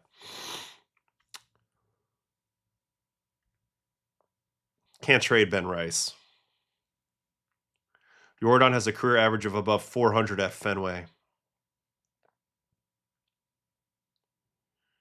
Everyone needs another lefty when it's Yordan. That's true. I mean, Yordan and Judge. I mean, my God. Imagine that combo. That's like almost better than Judge and Soto. That's how good Yordan's been lately. To be fair, I think Yordan fits on every team. Ben Rice is playing better than Yordan right now. Yeah, maybe, but imagine if they also had Yordan. Oof. They would have 3 lefties, but who cares? I'm with Uncle Ted. Uncle Ted's all about the lefties, right? Who cares? Stack them up. They let him hit left on left. Bellinger is great left on left. Rice is great left on left. Yordan's great left on left. Let it happen. That would be insane. The Mets don't have the trade pieces. Teams would probably ask for McLean. Yeah, you definitely can't trade McLean. So you'd have to get McLean out of there. And the Mets would really have to win like 10 or 15 straight for me to entertain selling the farm. I agree. And even then, I don't think Stearns is doing it. I'm going to get wild and say maybe Mariners. Hell, Padres. Both Dipoto and Preller are exactly crazy enough. Don't know what each team has to trade for him, but Padres would make a lot of sense. They could use some power. They've been struggling there. He would basically replace Castellanos. Mariners, same. But I don't know who they have to trade either.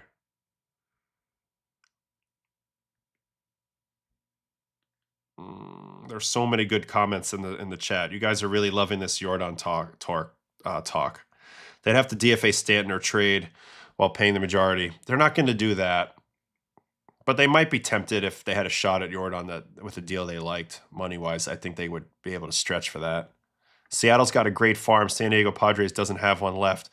Yeah, so they'd ask for Cade Anderson first from Seattle, right? That would be that alone could be the get.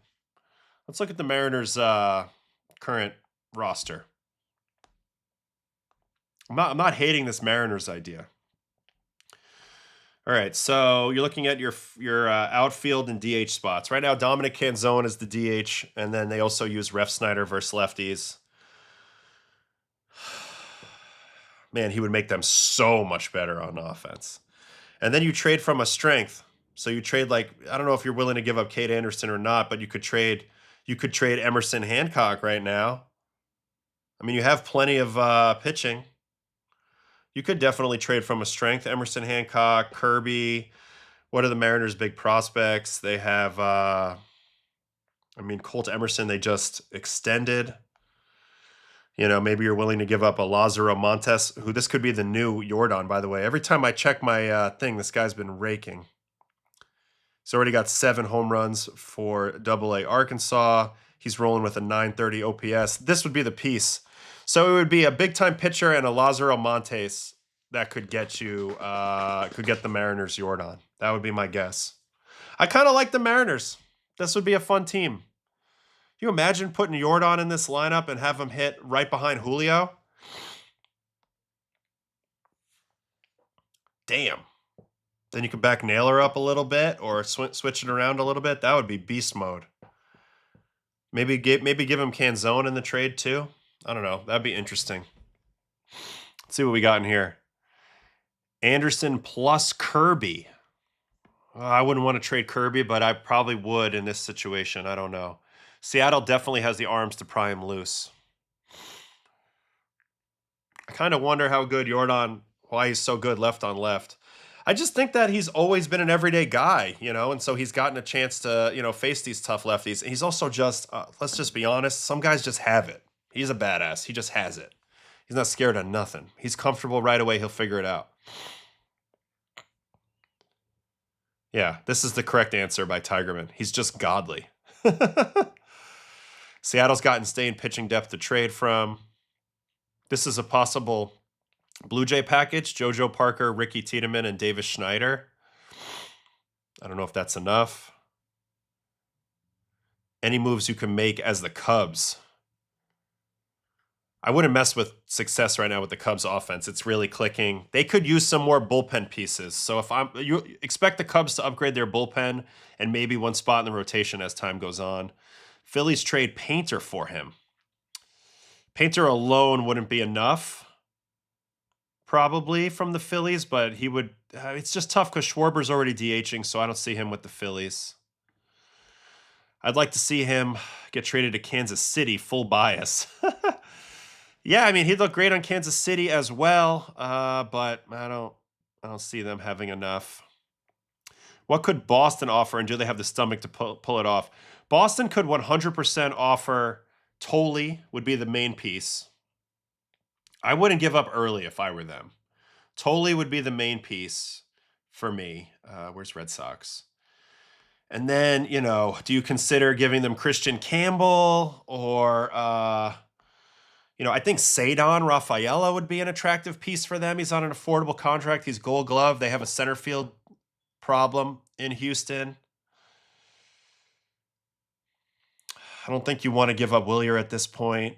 I mean, Duran, but he doesn't have any value at this moment. And then what do they have prospect-wise? I say I would give up Tolley personally. I mean, I've been saying that for a while. I know other people might not agree with me because of his upside, but I wouldn't be afraid to give up Peyton Tolley in a Yordan trade. I wouldn't give up Arias, but I would give them the pick after that. You want Bennett, you want Witherspoon, you want Valera.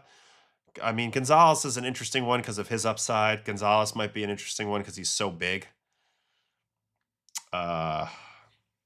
Jansen this guy's a hot prospect on the upswing. Look at his numbers so far in A-ball. He just got promoted to Double-A. He went 5 starts in A-ball, .44 ERA, 34 strikeouts, 3 walks for a .49 whip in his first poke into pro ball. Now he's at Double-A. Red Sox have the pieces if they want to do it.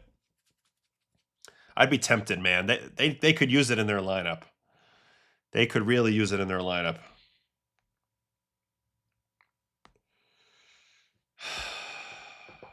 I mean, they'd be left-handed, but who cares? I don't know. A lot of teams could do it. A lot of teams could do it. It's very interesting to see. All right, what else we got here in the chat? Yordan came up raking against lefties and righties over 1,000 OPS, both as a rookie. So they never messed with that. Cubs could give Moises plus a prospect for Yordan. Yeah, they would need to give up some pitching prospects for sure. Is Detroit trading Skubal after his injury at the deadline? I don't know. Who knows? But this is also a good question. Why would Boston be buyers at this moment? Yeah, I don't know.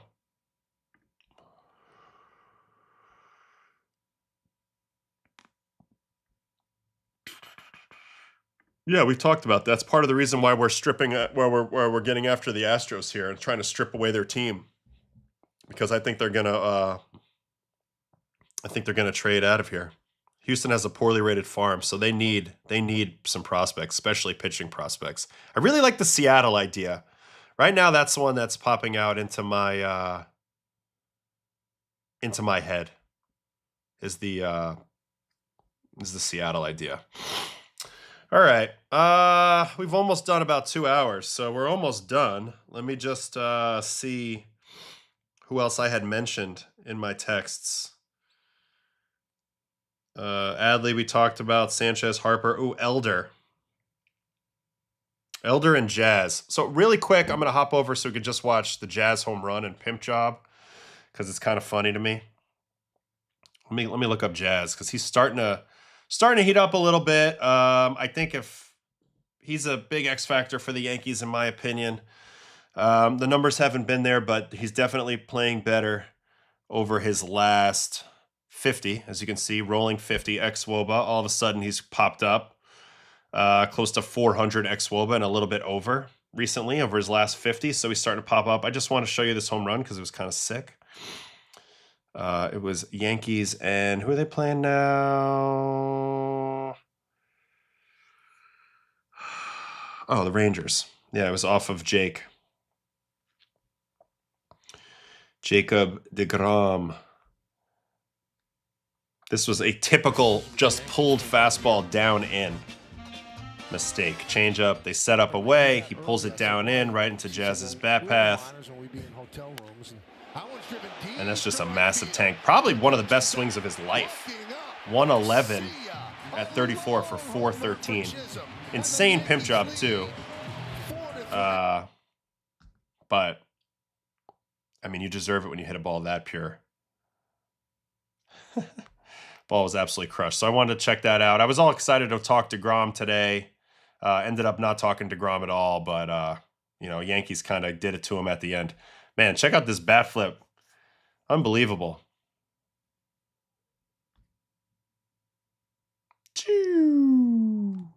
All right, so that's it. Just wanted to check up on Jazz on that home run. No big deal.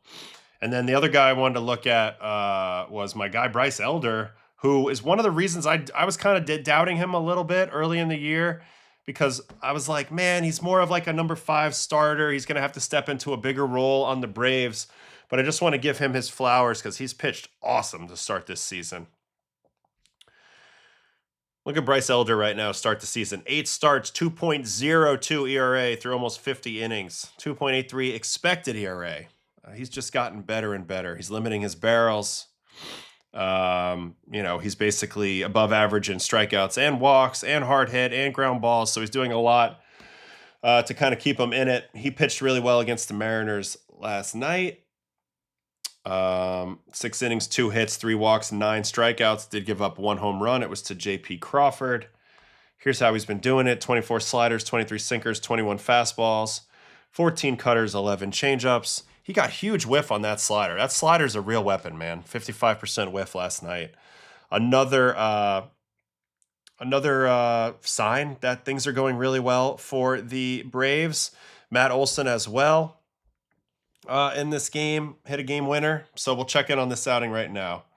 Also, they were able to roll out their 3 best relievers now that Iglesias is healthy. Dylan Lee, Robert Suarez, Rossiel, Iglesias, back to back to back. They're going to be hard to beat when they can do that. All right, Braves, Mariners. Got to give the flowers to Elder. Let's watch him get some outs. All right, 3-pitch strikeout to open the game versus J.P. Crawford. This is a 4-seam up. Caught looking. To get that fastball. Nobody knew what happened there. That was weird. Here's an out on that slider. It's a gyro slider.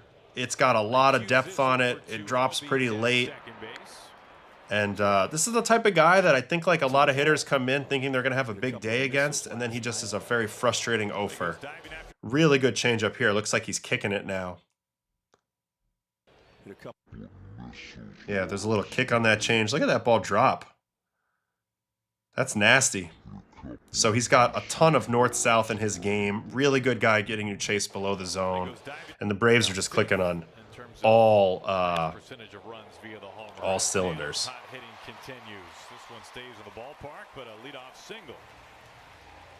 There's a base hit. Green color baseball coffee tees would be great. Okay, noted. That breaks his bat big time. A javelin out to third. There's a ground ball from Randy on a sinker in, broken bat. Here's Rayleigh, going to get him out with the fastball. He's got good vert on his fastball. But he's just a really good north-south pitcher. Here's a strikeout on that slider. This is -8 vertical break, so watch the drop on this. Yikes. Yikes, this is a lot of drop. Goodbye. Can't hold up. Nice pitch. And that is it for the 2nd inning. 3rd inning. Leadoff walk.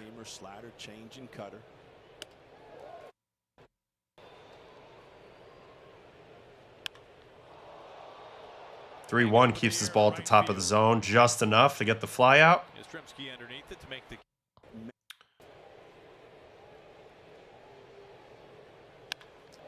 And there's the home run right down the middle to Crawford. That's the only 2 runs he allows. That ball's crushed. And then after that, he stays on the attack. Slider down to Raleigh. Dirty. That drop he has going down is something else. And that's how you neutralize opposite-handed hitters, which is why he's such a useful starter. You can't really stack the lineup against him too much. I'm concerned that the Braves are too good. Clearly a sign that something is going wrong. Harris is in front of the warning track. Julio just got under it a bit too much to retire the side. Crawford a 2-run smash.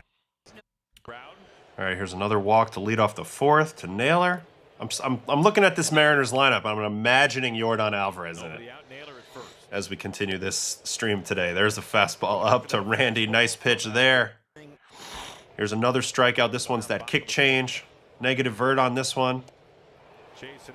Gets Luke Rayleigh to chase it. That's gross. So he's got himself a lot better. The stuff's improved. The mix has gotten more diverse.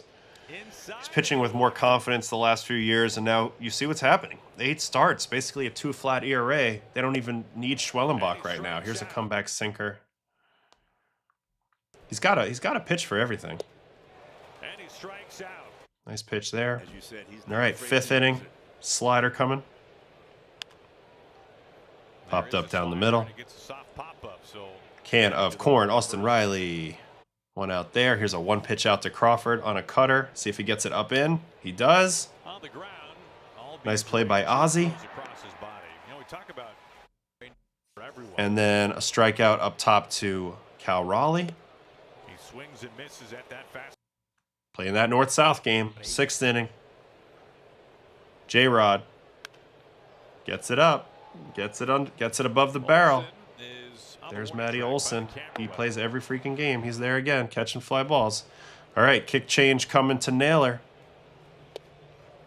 Dirty pitch.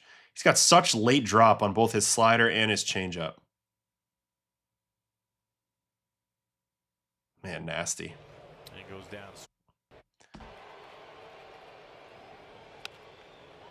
Little ground out from Randy over to Olson, and that's his day. 6 innings, hangs in there. Did give up the 2 spot early on that home run, but hangs in there. He's been awesome. Goes toe-to-toe with Elder. Then they were able to run Lee, Suarez, and Iglesias straight through there.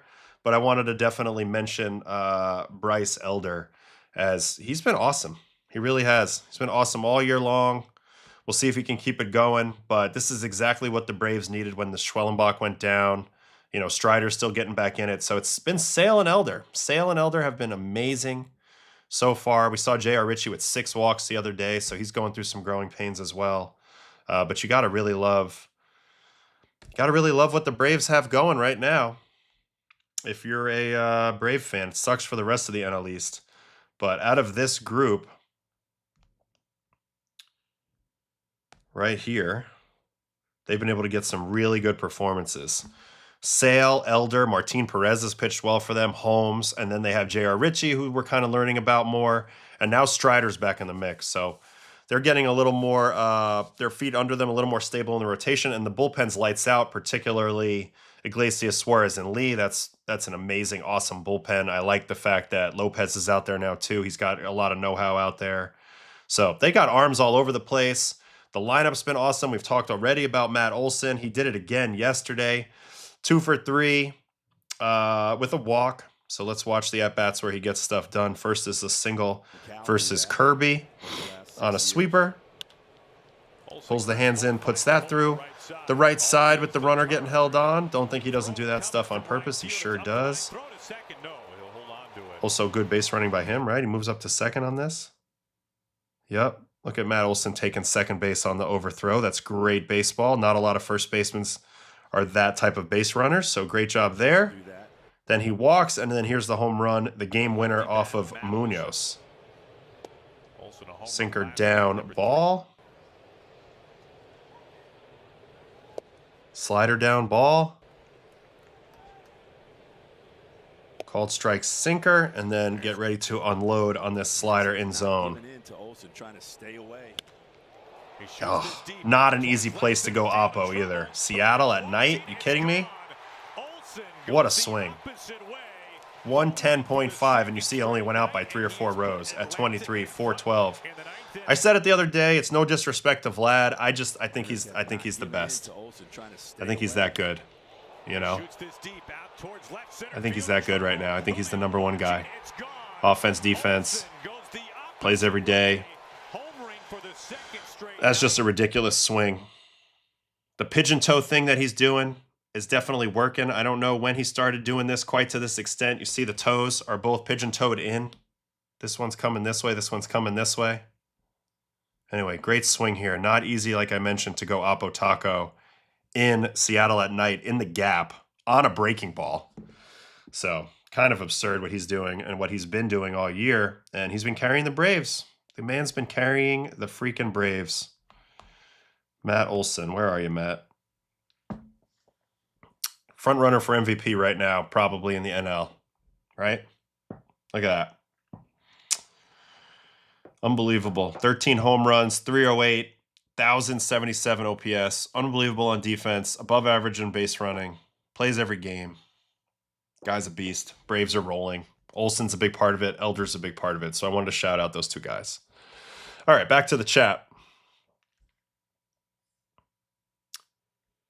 Braves always find new starters every year. There's a new Schwelly, it feels like. Yeah, I mean, it could be Richie once they figure him out. He's got good stuff. He's just walking too many guys right now. All right, what else we got here? Is the Braves start also thanks to the Braves organization and, of course, Weiss? I mean, yeah, I feel like they have a lot of continuity there, even though they made the managerial switch with Snit being out and Weiss being in, Walt being in. I mean, he's known these guys for a while. He's got a relationship with them. I think he's been dying for this second opportunity. Also, last year they had if it will go wrong, if it could go wrong, it will go wrong type of season, and now they're on the other side of that right now.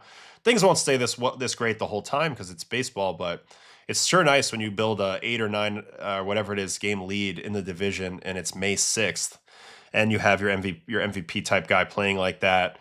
They haven't even really got Ronald Acuna going full bore yet, and you're getting so much out of your starters and your bullpen looks all set up. They're in a good spot. Organizationally, Anthopoulos is such a good GM, in my opinion. Strider might make a good reliever. He's washed as a starter. I didn't watch his outing the other day, but we have to check up on Strider. He's a very important guy. Long term. All right, what else we got in here? Also, Baldwin and Harris are also really great players. I said Harris could be a future MVP when he was a rookie, so I've been on him for a long time.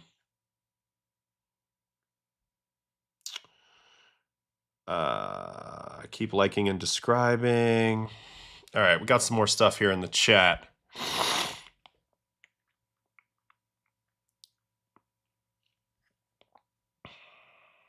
I mean, Jeremy Hefner is a great coach. It was never his fault. Just so you guys know. The guys just play bad. It's always the players, but it wasn't Hef.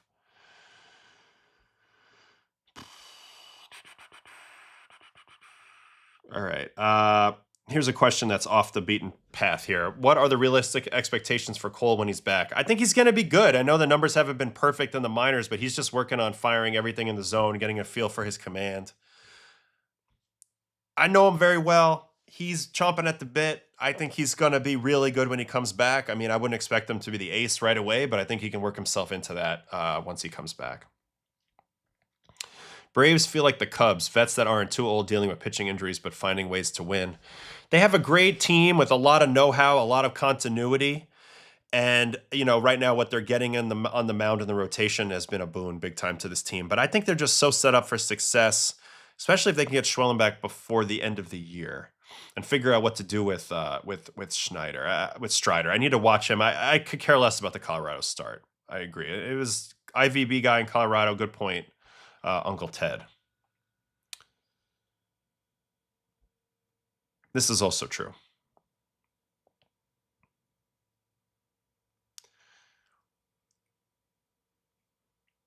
All right.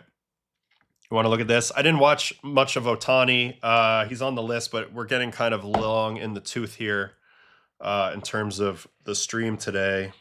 This will be our last thing. I'm not going to watch all of Shohei's outing, I don't think, but at least we'll look at his box score, and then we'll show the one pitch that you're talking about where Altuve swings in the other batter's box. He does end up going 7 innings, 4 hits, 2 runs. They're both on solo shots. Christian Walker hit an absolute tank. And then Braden Shoemake, of all people, in the 9-hole also clipped Shohei. Looks like he's actually playing pretty good ball, 1,000 OPS. But 7 innings, 4 hits, 2 runs, no walks, 8 strikeouts, 2 home runs allowed by Shohei.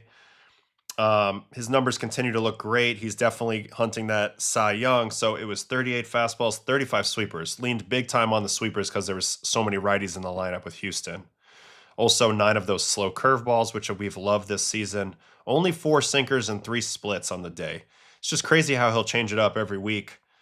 Didn't have great fundamentals with first pitch strikes. Obviously throwing great stuff out there. He ended up pitching really, really well. Obviously we know how good he is. What's his ERA currently sitting at? 0.97 at the moment. 0.97. This is insane for this guy. You kidding me? 0.97 on the mound. This is his batting stance. I need his pitching. Here he is. So this is what we're looking like pitching right now for Shohei. He's definitely a major threat to win the Cy Young this year. 0.81 whip through his first 37 innings and a sub-1 ERA. And we'll just see if he can compete in the innings department. If he can get north of like 170 this year, I think he's got a great shot at it. What's he getting the most run value out of so far is actually that four seam. That's crazy. Four seam has been great since last year. Four seam and sweeper. Split hasn't been as great yet, but watch, he'll find a way to make that a dominant pitch too as time goes on. All right, let me hop over to that game. Dodgers Astros.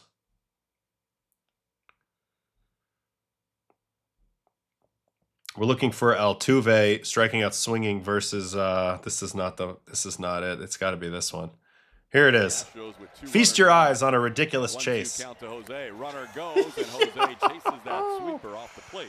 I don't even know what to say about this pitch. Slow motion it. Here we go. I mean, look where it is. ABS has to back up to see it. I don't know what the distance there is, but that's crazy.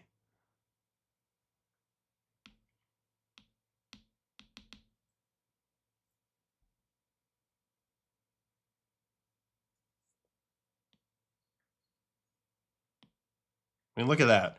And then even from the bat to the ball, like this is the edge of the bat, and there's the ball. So he misses it by, gosh, got to be a foot and a half. That's crazy. All right, we'll watch the whole at bat to see how we got there. Let's see it. Let's see if there's any reason, if he dotted him away or something at some point. All right, sweeper away ball, four seam 100. All right, maybe that one right there. That might have led to it because this is dotted away at 100 on the outer lane. Dude, Shohei's throwing so hard this year with the double Tommy John. It's just crazy to me. Then he chases the sweeper away here. I mean, this swing is insane. Just look at Altuve. Just look at the Altuve part of the equation here.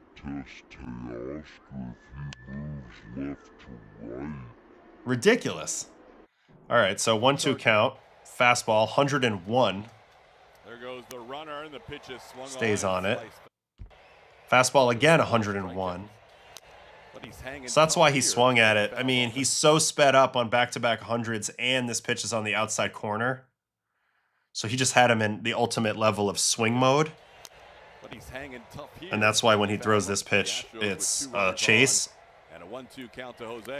So when it comes out of hand, he thinks that's to the outer corner, and it just takes off so much. That's just crazy, man. What a vicious pitch. I don't think this was ever a strike, but again, he got Jose so sped up on those 200-mile-an-hour fastballs that then he did this to him. Yeah, he does. And that's one of the trippy things about facing Altuve. Let's watch Altuve in the first at-bat. It's just like he's so far away. See, you can see it clearly right here. He starts away, and then look at the dive and the close-up.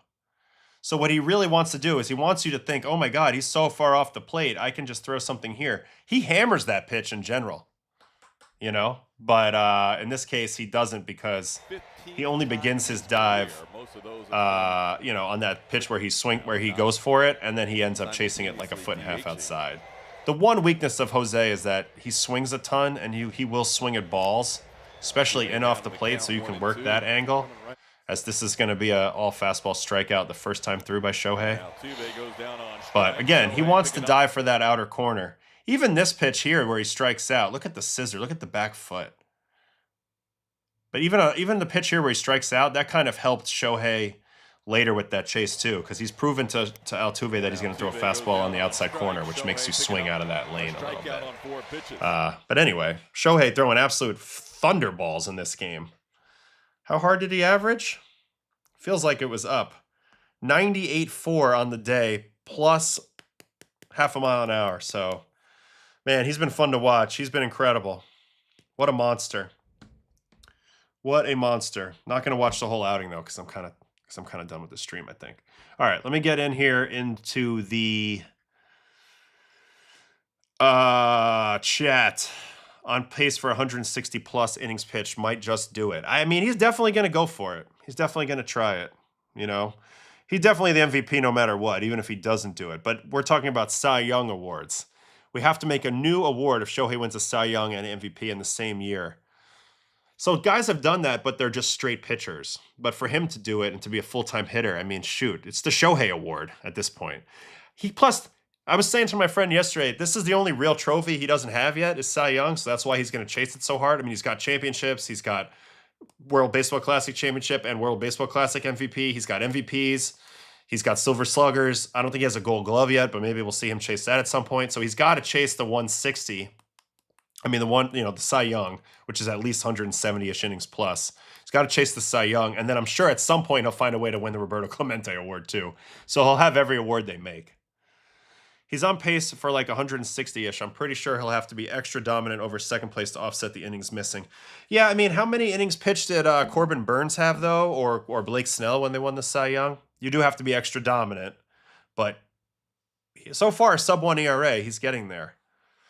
Rob Friedman had a gif. Could Altuve have hit the ball if he was swinging in Altuve? That's funny.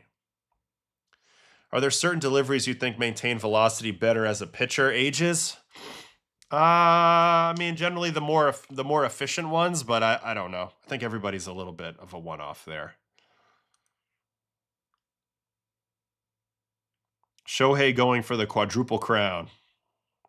Yeah, and that slider was at 89. It's a good point, Phil. I mean, they shouldn't be that fast. That's insane. See, I think 5-4 is a strength for him, Uncle Ted. Kind of keeps the strike zone small, makes him tough to pitch to. You kind of feel like he's hard to locate against in a way, and then he's just like ready to ambush the shit out of you all the time. So, Yordan didn't play. Yordan's hurt right now. Got an oblique thing, unfortunately. Is pitching affecting his hitting? It's funny because I have to go in a second, but somebody asked me about that yesterday as well, and I was like, man, is he hitting poorly? I guess I hadn't really noticed. So where's he at right now? He's hitting 240, 382, 432 for an 814 OPS, only with the 6 home runs. I mean, look, the under-the-hood numbers are still great. So all this stuff will correct, and he will definitely get himself, back into the 900 OPS range easily, and the batting average will come up. But I do think that he seems to be singularly focused this year on the Cy Young Award. That's my take from a distance. I'd be curious what you guys think, but to me, it just seems like his focus has turned from like the 50-50 pursuit or whatever he was trying to do last year, where he's easing back into his pitching, and to now I think he's much more focused on his pitching. But these numbers all say that he'll be fine at the plate. Ohtani 101 miles an hour after 2 Tommy Johns. How's that possible? He just goes for it. I don't think he's afraid of getting injured again. It's crazy. Snell was at 150. Okay. Of course, Dano, you guys are the best. Appreciate all you guys. He really wants that Cy. That's what I think. I've been seeing this too. Like his level of focus on the mound seems to be obvious. So that's kind of what I'm seeing. All right. Let me just check the sorter real quick. Things that we didn't mention today that happened. We didn't watch Cedon hit at all. I know he had the big day. I mean, we watched the 1 home run he hit. Michael Busch had the walk-off hit. As for the pitchers, we missed out on this whole Eduardo Rodriguez outing. He won the 2 Coffee Cup award, but that's okay. We'll catch up on him if he keeps going. That was a big outing from him. Other than that, so a bunch of good performances. Peter Lambert got kind of lost in the shuffle. He pitched great against the Dodgers, 7 innings, no runs. That's a former teammate of mine. Bunch of other decent outings. Bubba Chandler had another one where he struggled with command. 6 walks. That demands some deeper diving at some point. Looking at the top 100 prospects, these were the top performers last night. Arun Escobar at Double-A had a 4-hit night with a homer. Not much else offensively. Kind of a bunch of decent games, nothing great on the mound. Brody Hopkins in Triple-A for, looks like that's Durham for the Rays. I believe that's still the Rays. 5 innings, no runs. Yu Min Lin, Triple-A for the Diamondbacks out of 5 innings, no runs. Connor Eaton, 5 2/3, no runs. Elmer struggled bad. Bubba struggled bad. Bryce Cunningham didn't give any runs, but it was only 3 1/3. So that's kind of what we're looking at. Side quest is the best way to describe Ohtani I've ever heard. Yeah, he just does side quests. You're totally right. The Cy Young is the final gem in the Infinity Stone race. Totally. It's crazy. Yeah, I'm also happy to see Dom Smith having success as well. Any college prospects on the menu this week? I'd like to. But one quick announcement right before we do probables. No stream tomorrow. I have a 6:30 a.m. flight to San Diego tomorrow, and then I'm in San Diego all day, and I do the Cardinals-Padres game tomorrow night. Also, no baseball and coffee on Friday, so you're not going to get baseball and coffee tomorrow or Friday, but you will get Friday night baseball after dark. So that will be the next stream, Friday night baseball after dark, 9 p.m. Eastern time on Friday, and then we'll do a Saturday baseball after dark. Because then I have to fly to Kansas City on Sunday. So a little bit of an interruption in the Infinity Gauntlet. A little bit of interruption in the usual schedule, but you will get streams Friday, Saturday.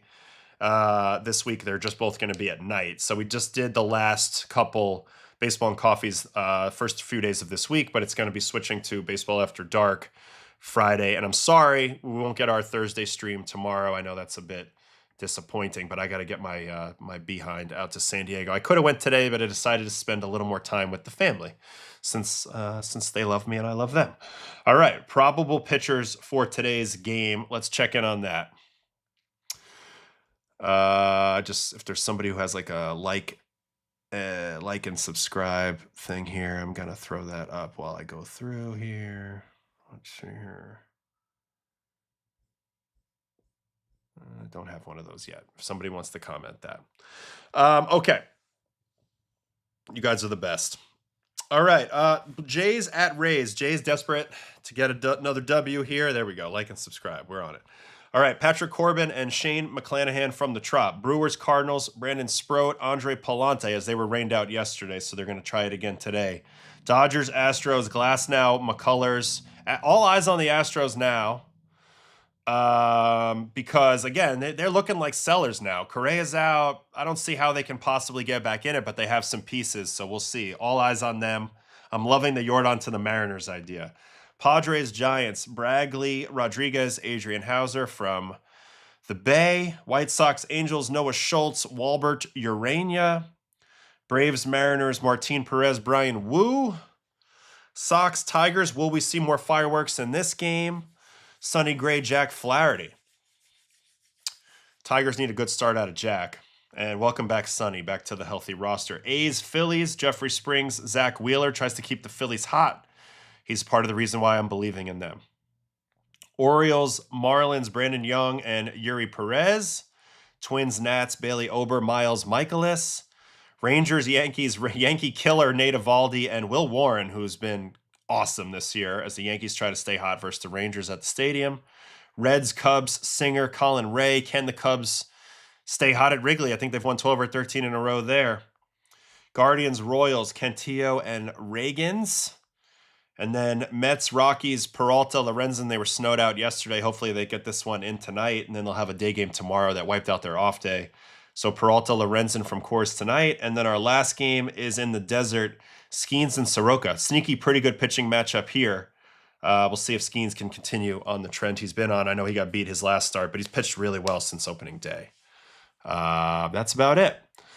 All right. Appreciate you guys. You guys are the best. This chat's been incredible today. You guys have been awesome for this whole week and really for the whole time I've been doing these streams. So thank you so much.